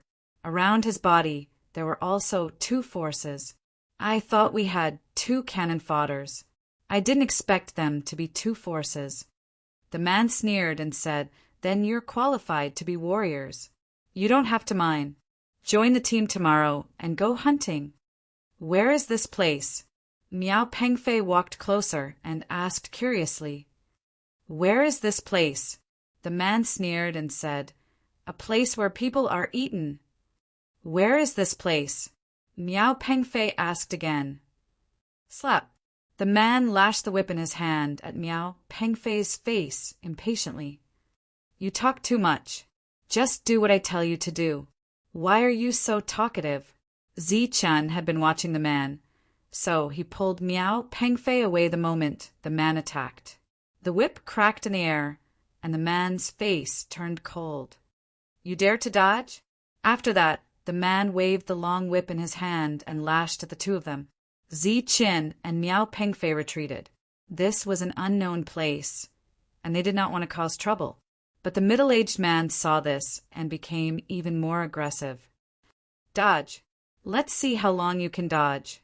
Many people were watching from afar as the fight broke out. During this time, Zichen's gaze swept over the crowd. There were many people with 1 Dao force and a few with 2 Dao force. What are you waiting for? Hurry up and surround them. The middle-aged man flew into a rage and shouted angrily at the people who were fighting on both sides. Immediately, some people came forward, their eyes fierce. We are not here to fight, Miao Pengfei explained loudly. When we first came here, we just wanted to know what this place was. When I catch you and cut off your limbs, I will naturally tell you, the middle-aged man said coldly. The others were approaching. Once they surrounded him, it would be a huge problem. Zichen, who was retreating, suddenly stopped. He immediately reached out and caught the whip in his hand. He felt a piercing pain. There were actually some barbs on the whip. Even so, Zi-Chun still held on tightly. After the long whip was pulled taut, he suddenly exerted force. The opponent did not expect Zi-Chun to have such a move, and his body was sent flying in an instant. Zi-Chen's figure flashed, and he quickly closed in. His palm landed on the other party's head. Once he used the art of breaking, the other party would most likely be torn to pieces in an instant. Zi-Chun did not kill. Instead, he pressed down on the other party's head.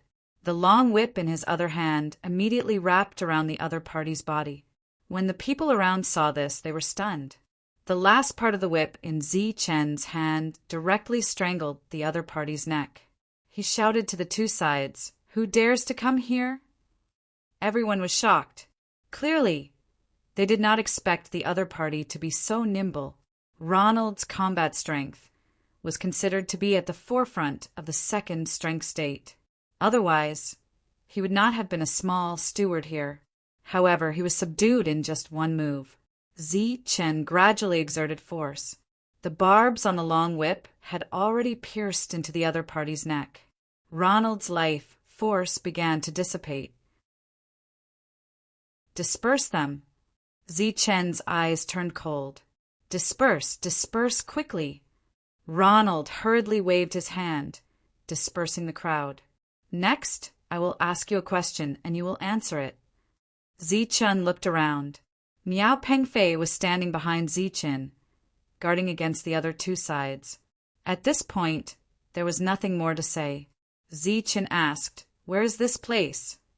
"The fenced area, also known as the mining area." Ronald immediately replied. He felt a strong sense of danger from Zi-Chen. Now that he was restrained by the other party, he did not dare to resist. "What is in the mining area? What is it for?" "There are crystal ores. After collecting them, they will be sent to Shatterlaw City. Naturally, there will be other people who will take care of them." "Where is Shatterlaw City?" "It's deep inside." Zi-Chen's face turned cold. "What else do you know? Tell me." "The third strength and fourth strength existences all live in Shatterlaw City. The core area of Shatterlaw City is occupied by the lawbreakers." "I heard that the crystal ores we obtained were all given to the lawbreakers." Ronald told him some of the things he knew. "What are the lawbreakers?" "They are a very unique existence. Like the lawbreakers, they can survive here without activating their power. There are such existences." Zi-Chen's expression changed. He thought of himself. Even if he did not use the extreme energy, he could still survive on his own. However, he could not do the same as the lawbreakers, who could survive without using the extreme energy. He originally thought that he was very unique, but now it seemed that there were even more unique existences here. "Let him go." At this moment, a voice came from behind. The crowd dispersed, and a man walked out. The man looked at Zi-Chen and said, "What do you want to know?" "I will tell you. Let go of Ronald first." When Zi-Chen saw the man clearly, his expression couldn't help but change. This man actually possessed 3 types of power. He let go of Ronald and took a few steps back. Ronald began to cough. His face was very pale. He rushed to the man and said, "Boss, he actually—" The man waved his hand and said, "You handle other things. I will take these 2 away." Ronald turned around and glared fiercely at Zi-Chen. "Brat, consider yourself lucky. However, you better pray in your heart that you don't fall into my hands in the future. Otherwise, I will tear you apart." Facing Ronald's threat, Zi-Chen was not afraid at all. He replied indifferently, "You better keep praying that you don't meet me alone, because I hold grudges more than you do." Ronald was furious. He wanted to say something, but was interrupted by the man's cold snort. "Just you wait." He took a long whip and turned around. At the same time, he shouted to the people around him, "What the F***CK are you looking at? Hurry up and go mining." Everyone immediately dispersed. "Don't mind him. Ronald is actually a good person. It's just that he has been in contact with the first strength for too long, so it's inevitable that he has some temper. The man said, "My name is Gavin. How should I address the two of you?" Zi Qin, Miao Pengfei. The two of them introduced themselves. Zi Qin asked, "We just came from outside. What is this place?"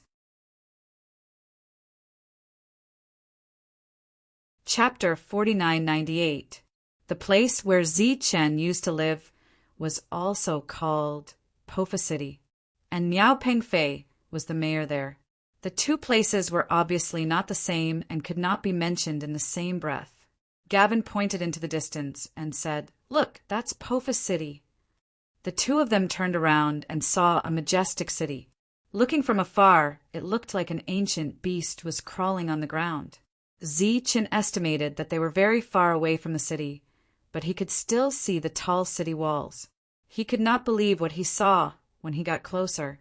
Looking at the two's shocked expressions, Gavin smiled and said, "When I first came here, I was like you, but I got used to it after seeing more. No matter how shocking that place is, it has nothing to do with you, because if there are no accidents, you will never be able to enter that place." "Why?" Miao Pengfei asked in confusion. "Because the threshold is too high. Ordinary people can't enter at all." Gavin walked forward. Zi Chen and Miao Pengfei followed behind him. Zi Chen asked, "Even Sir can't enter?" Gavin said, "Yes, but it's better to live here than to live there." "Budaika, 2 people came to join your team. As for what to pay attention to, you tell them." Gavin suddenly waved his hand in the distance. A second strength state cultivator immediately walked over. After he stepped forward, he glanced at the two of them and said indifferently, "Come with me." The two followed. Gavin stared at the backs of the 3 men until they completely disappeared. "Boss, why didn't you just kill them?" Ronald walked over from behind. His face was pale and his eyes were cold. Gavin glanced at him and said, "You're getting more and more unruly recently. It's fine if you don't show mercy to a first strength state cultivator, but they're second strength state cultivators too. How can you bully them like that?" Ronald said with grievance, "Boss, when did I bully them? They bullied me and attacked me as soon as they arrived." Gavin said indifferently, "Do you think 2 newcomers who know nothing about this place will attack as soon as they arrive?" Ronald fell silent when he heard that. "Only this time. Don't do it again." "Yes." Ronald nodded and asked again, "So we're just going to let it go this time?" "Forget it. How can that do?" A cold light flashed in Kevin's eyes. "Go and tell Budaika that there is a conflict between the 2 sides." "All right, I'll go now."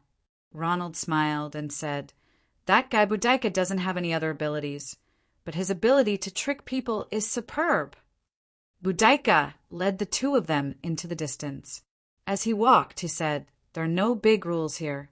Just remember 3 things." Zi Chen and Miao Pengfei listened quietly. "First, be obedient. The second is to be obedient. The third is to remember the first and second points." Budaiki glanced at the 2 of them and said, "Being obedient will allow you to live longer. Being disobedient will only make you die faster. Do you understand?" The 2 nodded.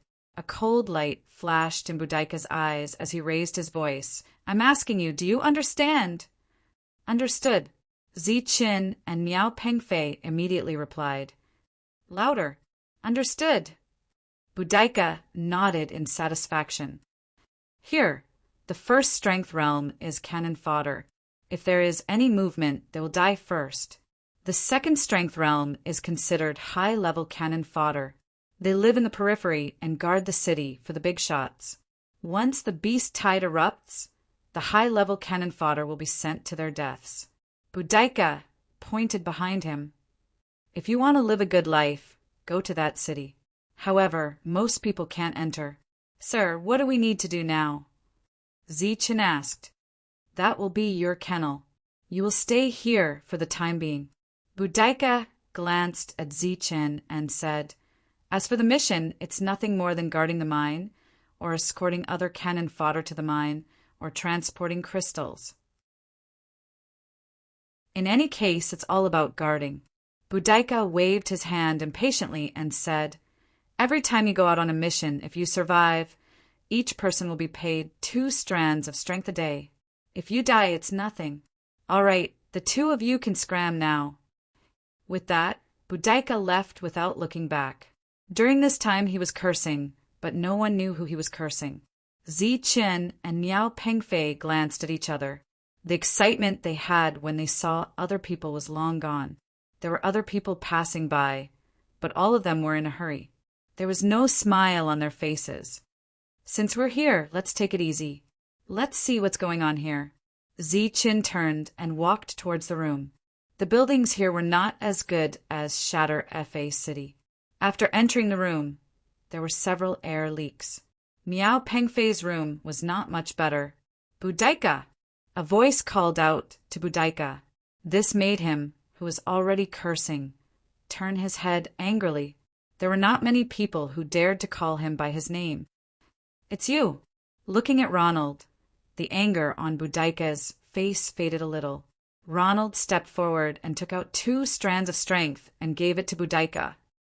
"What do you mean?" Boudica did not accept it, but looked at him. "Those 2 guys just now, I have a conflict with them."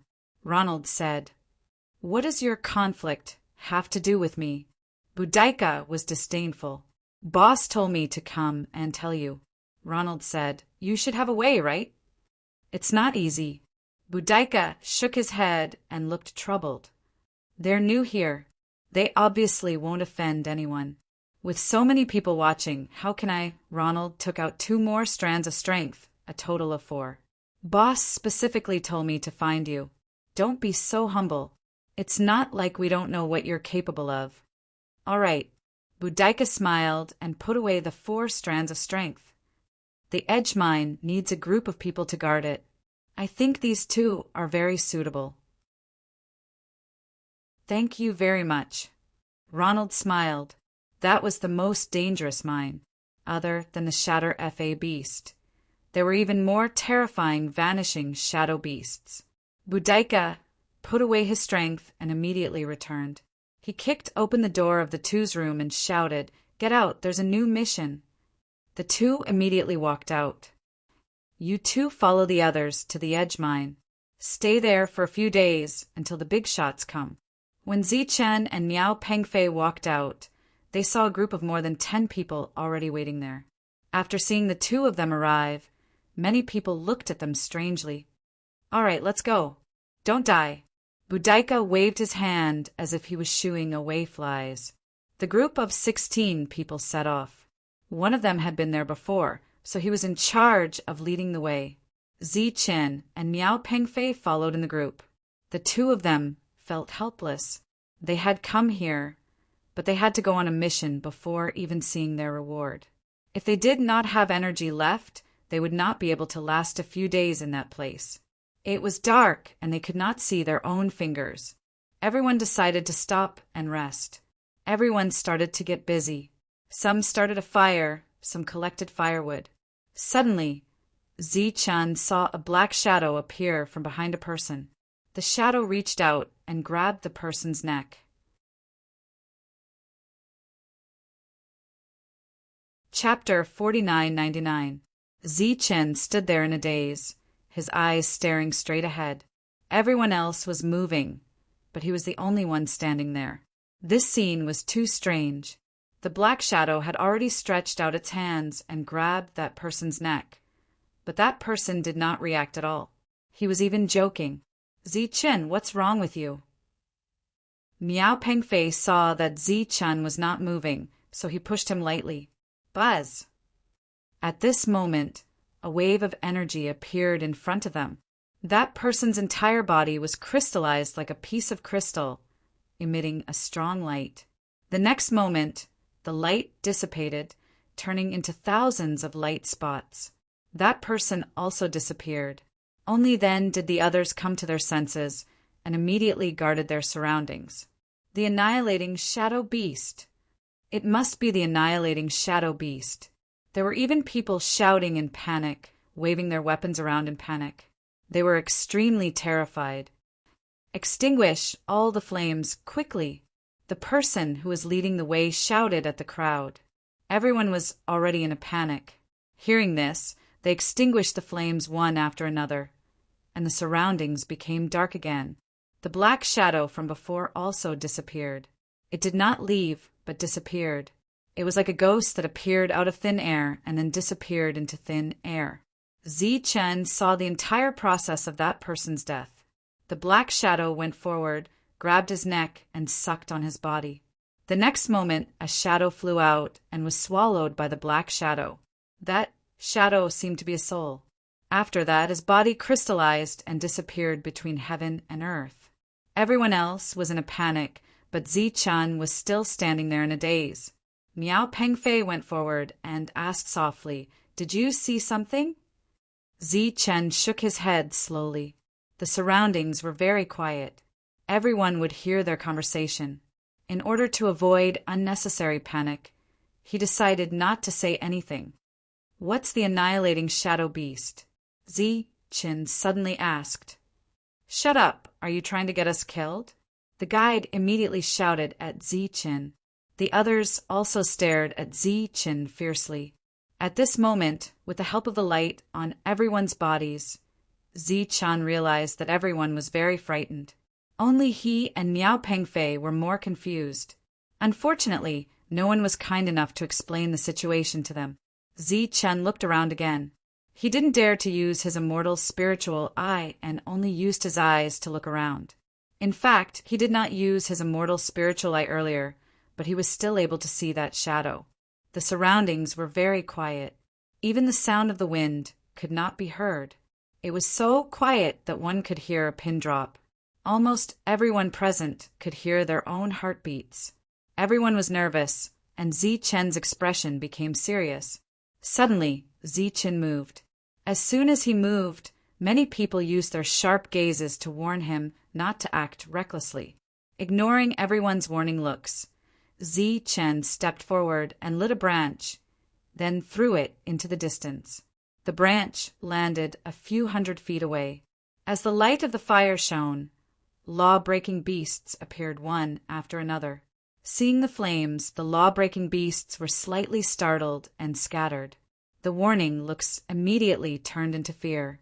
The leader shouted again, "Light the fire!" Everyone immediately ignited their flames. Compared to the strange existence of the vanquishing shadow beast, the threat of the spell-breaking beast was not small either. Moreover, the law-breaking beasts were already in front of them. Naturally, they had to deal with them first. The flames immediately lit up and surrounded everyone. Everyone saw the law-breaking beasts outside. There were more than 20 of them. However, they still did not know the cultivation level of these law-breaking beasts. Before the battle, no one could tell their cultivation level. The flames rose, forming a huge ring of fire. The law-breaking beasts stood outside the ring of fire, while everyone stayed in the ring of fire. The two sides looked at each other through the flames. The law-breaking beasts' gazes were cold and emotionless. The flames could not stop them. They did not attack immediately because there were many people here. Miao Pengfei looked at Zichen with a questioning look. If Zichen was willing to take out the bone rod, then the trouble here would be nothing.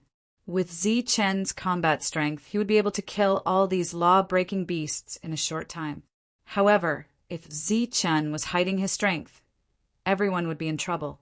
"We can't go on like this. Who wants to go out and scout?" The leader shouted. There were more than 20 law-breaking beasts outside the flames. Who would dare to go out at this time? Not only did everyone not go out, but they all took a step back. The leader was anxious. If we don't test their strength, we will be exhausted to death. If they are only in the first force realm, we can easily kill them. As he spoke, he took out a stream of energy and started to refine it. In this place, one had to be at full strength at all times. Still, no one moved. It was obvious that going out would be suicide. "You two newcomers, go and take a look." The eyes of the guide were fixed on Zichen and Miao Pengfei. The others also looked at the two of them. Their eyes became extremely cold. Obviously, if the two of them refused, these people would attack at this time. Miao Pengfei's expression became extremely ugly. Obviously, the two of them were being targeted. Relatively speaking, Zi Chen could understand. After all, when he went to Law-Breaking City last time, Tommy and the others had plotted against him. "I'll go," Zi Chen said. He could not fight with these people now. He turned around, picked up the wooden blade of the person who had just died, and walked out. This action was obviously to hide his strength. Miao Pengfei looked at Zi Chen's back. After hesitating, he followed him out. The others watched this scene coldly. The two of them were tactful. Otherwise, they would have died in the flames. Zi Chen walked out, his eyes fixed on the law-breaking beasts in front of him. He did not use his immortal spiritual eye. He could see them clearly with the help of the flames. In fact, he was a little nervous. If these were all in the second force realm, he could only use the bone staff. Whoosh! Light shone around him. Zi Chen was the first to move. Facing these law-breaking beasts, he chose to take the initiative. When he moved, the law-breaking beasts moved as well. Some retreated, and some charged at Zi Chen. The wooden blade in Zi Chen's hand flashed. With a flash of brilliance, a law-breaching beast was killed. He did not retreat. Instead, he moved forward and attacked the second law-breaking beast. Miao Pengfei followed behind Zi Chen, waiting to attack. Uft, uft. Another 2 slashes. Zi Chen killed 3 law-breaking beasts. Miao Pengfei, who was behind him, also killed one. Seeing this, everyone was relieved. They had been making a fuss. It seemed that these law-breaking beasts were all in the first force realm. Uft. After the 4th law-breaking beast was killed by Zi Chen, the other law-breaking beasts retreated. Rays of light appeared, and more than a dozen extreme energies appeared on the ground. Zi Chen looked around. After making sure that the law-breaking beasts had all fled, he bent down and picked up the energies. Seeing this, the others' eyes were burning. Zi Chen picked up the energies and turned back. Chapter 5000. Under the illumination of the bonfire, Zi Chen could not see what the black shadow looked like. He could only see a shadow appear behind a person. As expected, the other party did not react at all. He did not sense the danger at all. After his soul power was absorbed, his body crystallized and disappeared. Everyone was terrified. The law-breaking beast had just left, and now the vanishing shadow beast was here. "Put out the flames!" the guide shouted again. The guide shouted again. Everyone immediately scattered and put out the flames in a flurry. Without the flames, there was no shadow. Could it be that the vanishing shadow beast used the shadow behind it to attack? Zi Chen guessed in his heart. He walked back with Miao Pengfei by his side. At this moment, he had decided that no matter what happened, he would follow Zi Chen, because these people were not very reliable. "What should we do?" Miao Pengfei asked softly. Actually, Zi Chen had kept charging forward because he wanted to escape. However, he did not expect those law-breaking beasts to be at the first force realm. They had run away before he could. Let's wait and see. Everyone stood together, releasing the light of energy around them. They formed a circle with their backs facing each other. Everyone held a weapon in their right hand and replenished their energy in their left. For the entire night, no one dared to rest or be careless. Zi Chen looked ahead, his gaze moving. It was very dark all around. Without using his immortal spiritual eye, he could not see anything. That night, everyone was on tenterhooks. Time seemed to pass very slowly. Fortunately, there was no danger until dawn. When the sky was completely bright, everyone let out a sigh of relief. It was as if they had gone through a life and death battle. Everyone sat down dispiritedly, almost collapsing. "If you don't want to die tonight, you'd better hurry."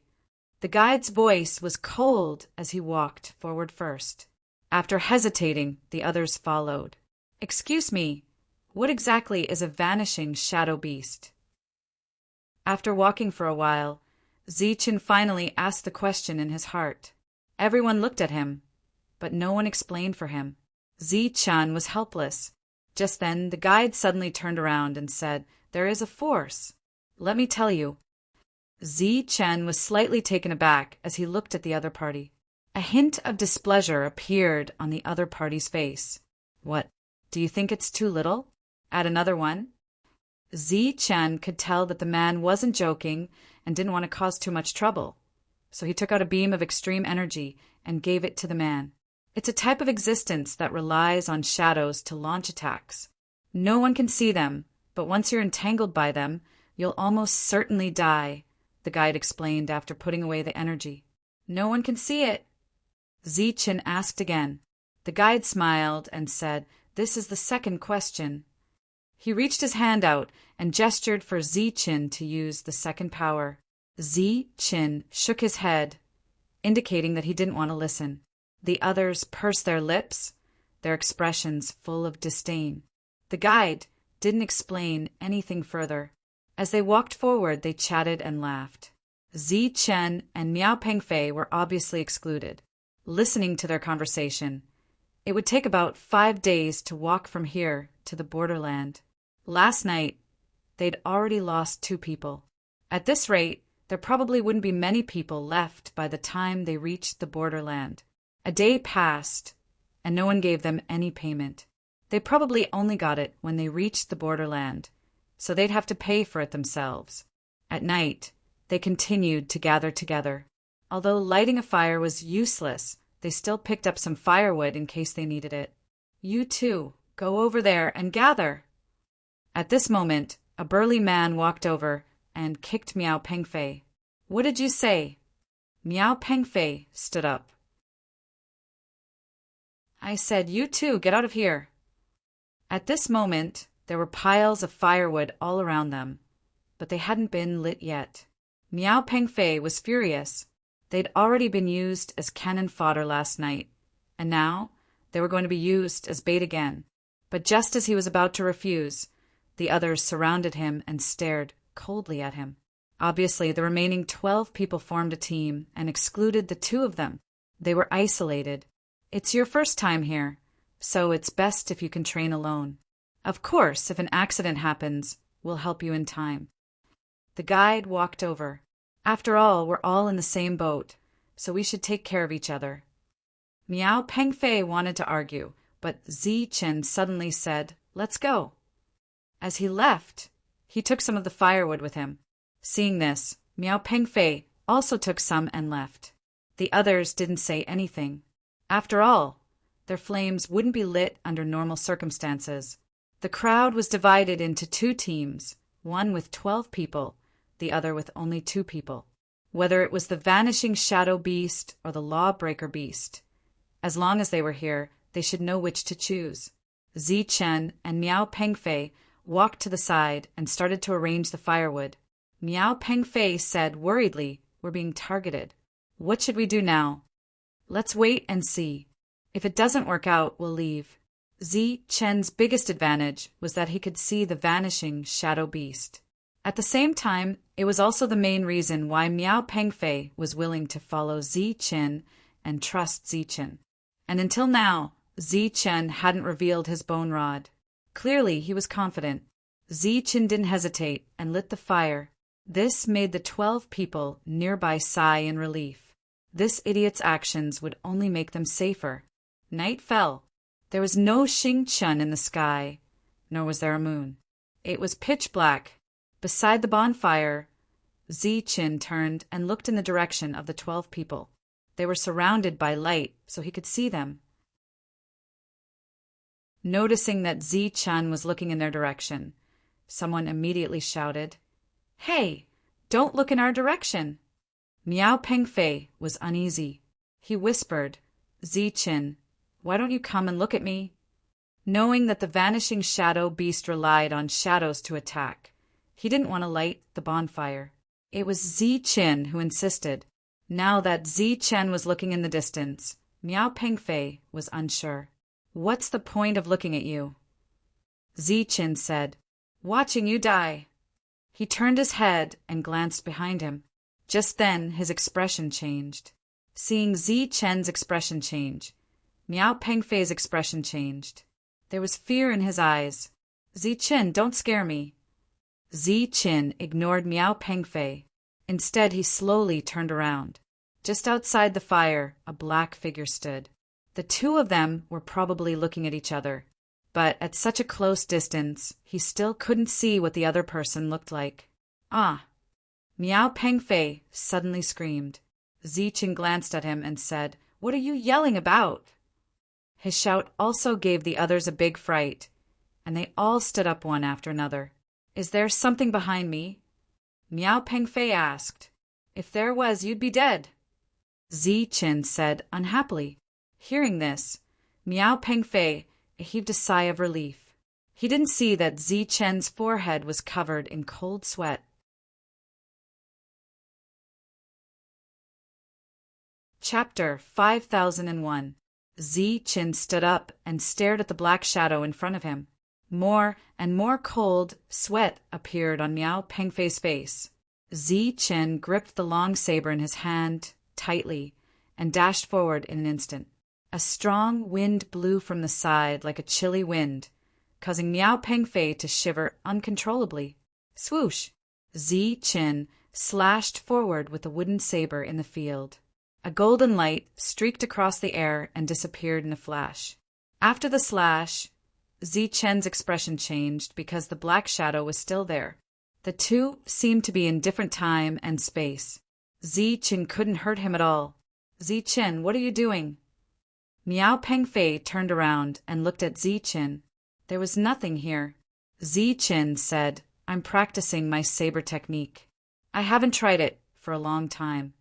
As he spoke, Zi Chen struck out with his saber again and again. Every strike was aimed forward. In the eyes of the crowd, Zi Chen was just attacking the air and looked very silly. But in front of Zi Chen, the black shadow stood there and looked at him indifferently. During this period, the long saber he slashed would pass by the black shadow and couldn't hurt him at all. He slashed more than a dozen times in a row. "Idiot! Do you have energy that you don't know where to use? It's late. Don't play any tricks. Are you trying to dance like a god? Quickly stop and just stand there." The crowd in the distance also began to shout loudly.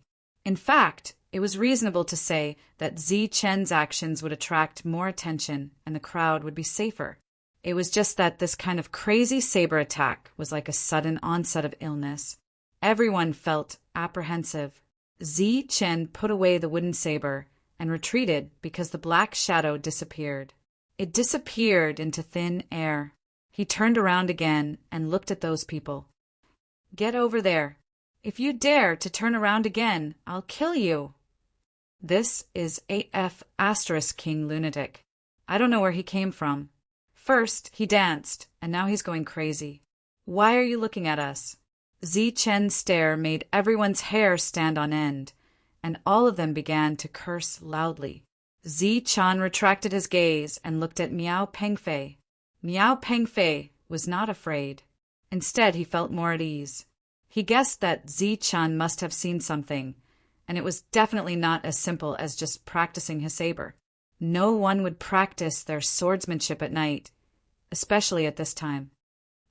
Suddenly, a blood-curdling scream came from afar. A person was immediately petrified, his body turning into specks of light and disappearing. "It's the vanishing shadow beast." Someone cried out in alarm. Everyone immediately scattered in fear. "Quickly put out the fire! Be put out by the flames!" The guide shouted at Zi Chen. Zi Chen ignored him and continued to look into the distance. The black shadow had already disappeared. "Damn it! I told you to extinguish the flames. Didn't you hear me?" The guide was furious. "This flame is very far away from you," Zi Chen said calmly. "It won't affect you. You're spouting nonsense. It didn't affect us, so how did one die? That's because you made a mistake in your judgment. The vanishing shadow beast may not need the help of shadows to attack." As soon as Zi Chen finished speaking, those people's expressions changed. They were even more frightened. "Don't listen to his nonsense. the guide immediately said. How long has he been here? He doesn't even know what the vanishing shadow beast is. How can you take his words seriously? Zichen suddenly turned his head and looked into the distance. There were spell-breaking beasts there. Only 2 of them were moving forward and appeared within the range of the bonfire. 2 spell-breaking beasts? Those people stopped shouting. They had all seen the spell-breaking beasts. Everything was finally on the right track. The flames attracted everyone's attention. The danger came to the 2 of them first. Zichen's expression became serious. His expression was even more serious than the dozens of spell-breaking beasts they'd encountered last night, because these 2 were very likely to be in the second force realm. What should we do? Miao Pengfei looked at Zichen and gave him a pleading look. Let's wait and see. Zichen held the wooden saber and stared at the 2 approaching, spell-breaking beasts. He said, If they enter the range of the flames, we'll attack. Miao Pengfei nodded. He was a little nervous. Zichen was now considering how to kill them. If he could avoid using the bone staff, he would try his best not to. This thing was too rare. If he used it now, the number of enemies might increase instantly. Then, he could only use the spell-breaking art. Although it was very energy-consuming, it would not expose anything. The others in the distance were silent. They were almost holding their breaths. At this moment, they were in the dark, while Zichen was in the light. No matter how the spell-breaking beasts looked, they would look for Zichen first. The spell-breaking beasts went outside the bonfire and did not attack. Zichen and Miao Pengfei looked at the spell-breaking beasts warily. The 2 sides were in a stalemate. It seemed that they were competing to see who was more patient. The 11 people were obviously the most patient. They did not rush. If the 2 sides could face each other until dawn, it would be a good thing for them. Because if the 2 of them did not die the next night, they could be cannon fodder again. Right at this moment, one of the lawbreaker beasts suddenly moved. With a leap, it swept past the flames and directly pounced toward Zichen. As it pounced, 2 rays of light lit up around its body. It was indeed in the 2 realms. Whoosh! In Zichen's right hand, the wooden saber slashed forward. Light also lit up on his left hand. The wooden saber collided with the spell-breaking beast's claws. A powerful shock wave shook the wooden saber in Zichen's hand. At the same time, he felt a powerful force fall on him. It was the spell-breaking beast's claws. Destroy! Zichen let out a low shout. His left hand lit up with a bright light. A strange power condensed in his palm, like several thin lines, fell on the spell-breaking beast's body. Bang! Zichen's body retreated. A large piece of flesh disappeared from his shoulder. In front of him, after the spell-breaking beast was attacked by the thin lines, its body seemed to be cut by the rules and fell to the ground in several pieces. Whoosh! The moment it fell to the ground, its body disappeared, leaving behind 9 rays of extreme energy. Such a scene completely shocked the 11 people in the distance. They never thought that the other party's combat strength would be so terrifying. That was a 2 realms spell-breaking beast. It required several people to work together to deal with it. However, the other party killed it with only 1 move. At this moment, they truly understood the strength of Zichen's combat strength. They had actually used such an expert as cannon fodder. Perhaps it was because this move was too frightening, but outside the flames, the other law-breaking beast saw this and turned to run. Miao Pengfei was also stunned. He had never seen Zichen use the spell-breaking technique. This was also the first time. He did not expect it to be so lethal.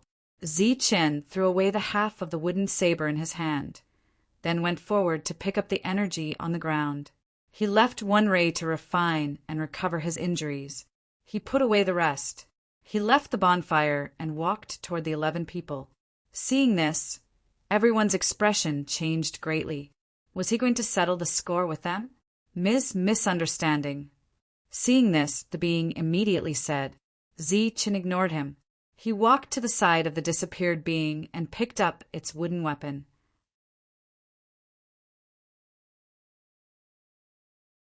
Chapter 5002. These 11 people were all looking at Chen. During this time, no one dared to stop Chen. The extreme energy was constantly healing his injuries. Chen's injuries were not light after that head-on clash. However, he had also indirectly verified the destructive power of the extreme energy. It was another powerful battle force. Holding the wooden saber that he had picked up, he returned to the original campfire. Chen immediately sat down cross-legged with the wooden saber beside him. Another beam of energy appeared in his right hand. He was refining 2 beams of energy at the same time, trying to recover quickly. In this place, as long as one did not die immediately, one could recover no matter how serious the injuries were. The campfire burned. This night, there were no more dangers. After seeing Chen kill the 2-Force Realm Spellbreaker beast with one palm, no one dared to make a ruckus. For a moment, the atmosphere was very quiet. The sky brightened, and the group continued on their way. This time, Miao Pengfei clearly felt that the way the crowd looked at them had clearly changed. "Little brother, how should I address you?" The person in charge of leading the way took the initiative to chat with Chen today. Chen glanced at him, but did not speak. Every time, the person who pushed them out was the other person. Vaguely, this person seemed to be the leader. "Little brother, don't misunderstand. You've seen the situation here. It's really dangerous. We have to be careful. I feel that under such circumstances, it's better for everyone to stay together." This was clearly just an excuse. Chen could not be bothered to argue with him. He asked directly, "What's going on with the Vanishing Shadow Beast?" The Vanishing Shadow Beast does indeed rely on shadows to attack. It's very scary. Usually, if you encounter it, you will die. Speaking of the Vanishing Shadow Beast, the person's eyes were still filled with fear. Could it be that the Vanishing Shadow Beast is immortal? No one can see it? Chen asked again. This was what he wanted to know the most. Normal people cannot see the Vanishing Shadow Beast unless... The person's expression became hesitant. Chen's expression changed slightly. It seemed that there really was a special situation. However, he did not continue and waited for the person to continue. "Spellbreaker," the guide said. It said that the Spellbreaker can see the Vanishing Shadow Beasts and can even kill them. This was the second time Chen had heard the term Spellbreaker. What kind of existence is that? A very mysterious existence that doesn't need extreme energy to survive in this world.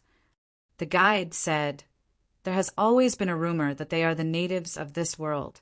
They were born to be compatible with this world and control the rules of this world." "Oh, right, they have perception," the guide said. "This is something normal people don't have." "Perception?" Chen asked. "What is that?"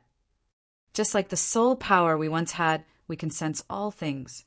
The guide thought about it and said, "The reason why they can see the annihilating shadow beast is probably because of their perception." Chen could see the annihilating shadow beast, but he did not have any perception. He knew this very well. The reason why he wanted to know the answer to this question was because he wanted to discover some differences and speculate about his own situation at the same time. However, he didn't seem to have gained anything. Let's talk about the Bien Fong mineral vein. This was the place they were about to go. There was a strong sense of danger. It's a very remote mineral vein. The crystals produced there are of high quality, but the production rate is very low. After seeing how powerful Chen was, the guide told him everything he knew. But the people inside don't want to give up on the mineral vein, so they often send people to guard there. Chen did not understand and asked, "Why do they have to guard there? Can't they just stay there and not come back?" The guide glanced at Chen and said, "Because once they go there, they probably won't be able to come back." Chen's expression changed. If they couldn't come back, they would naturally die. Under normal circumstances, only those who offend those in charge will be sent to the Bien Fong mineral vein to fend for themselves. The guide glanced at Zichen. His meaning could not be more obvious. Zichen had just arrived here and had already fought with Ronald. Boudica had arranged for the two of them to come here, probably because of Ronald. Perhaps there was also Gavin, who had 3 powers. But it's not a dead end. The guide continued, if everyone can reach the place successfully and wait for a few days, once the Lord Spellbreaker arrives, as long as the other party tells us to give up on the mineral vein, everyone can go back. Chin looked at the guide. Have you been there many times? The guide held up 3 fingers. 3 times. Each time, I left with a large group. This was not a small number. During this time, Chen learned the other party's name, Ogre. Ogre then told Chin some secrets about this place. This time he did not ask for extreme energy. Night came again. This was the 3rd night. Everyone gathered around and lit a bonfire. This time, they did not chase Chin away. It seemed that everyone's luck had come. This night, no vanishing shadow beasts appeared. Instead, 2 waves of Spellbreaker beasts came, but they were killed by everyone. On the 4th night, the vanishing shadow beasts came. Everyone repeatedly extinguished the fire, but 2 people still died. They killed some more Spellbreaker beasts. Other than Chin and Miao Pengfei, there were 9 people left in the group. These 9 people, including Ogre, were all on tenterhooks. Everyone finally arrived at the edge or vein. This was a towering mountain range. The area was very large. There were mountains everywhere, and there were some caves all around. At the foot of the mountain range, there were some buildings. There was no one inside. It was said that before they left, there were some people guarding here. Now it seemed that they were all dead.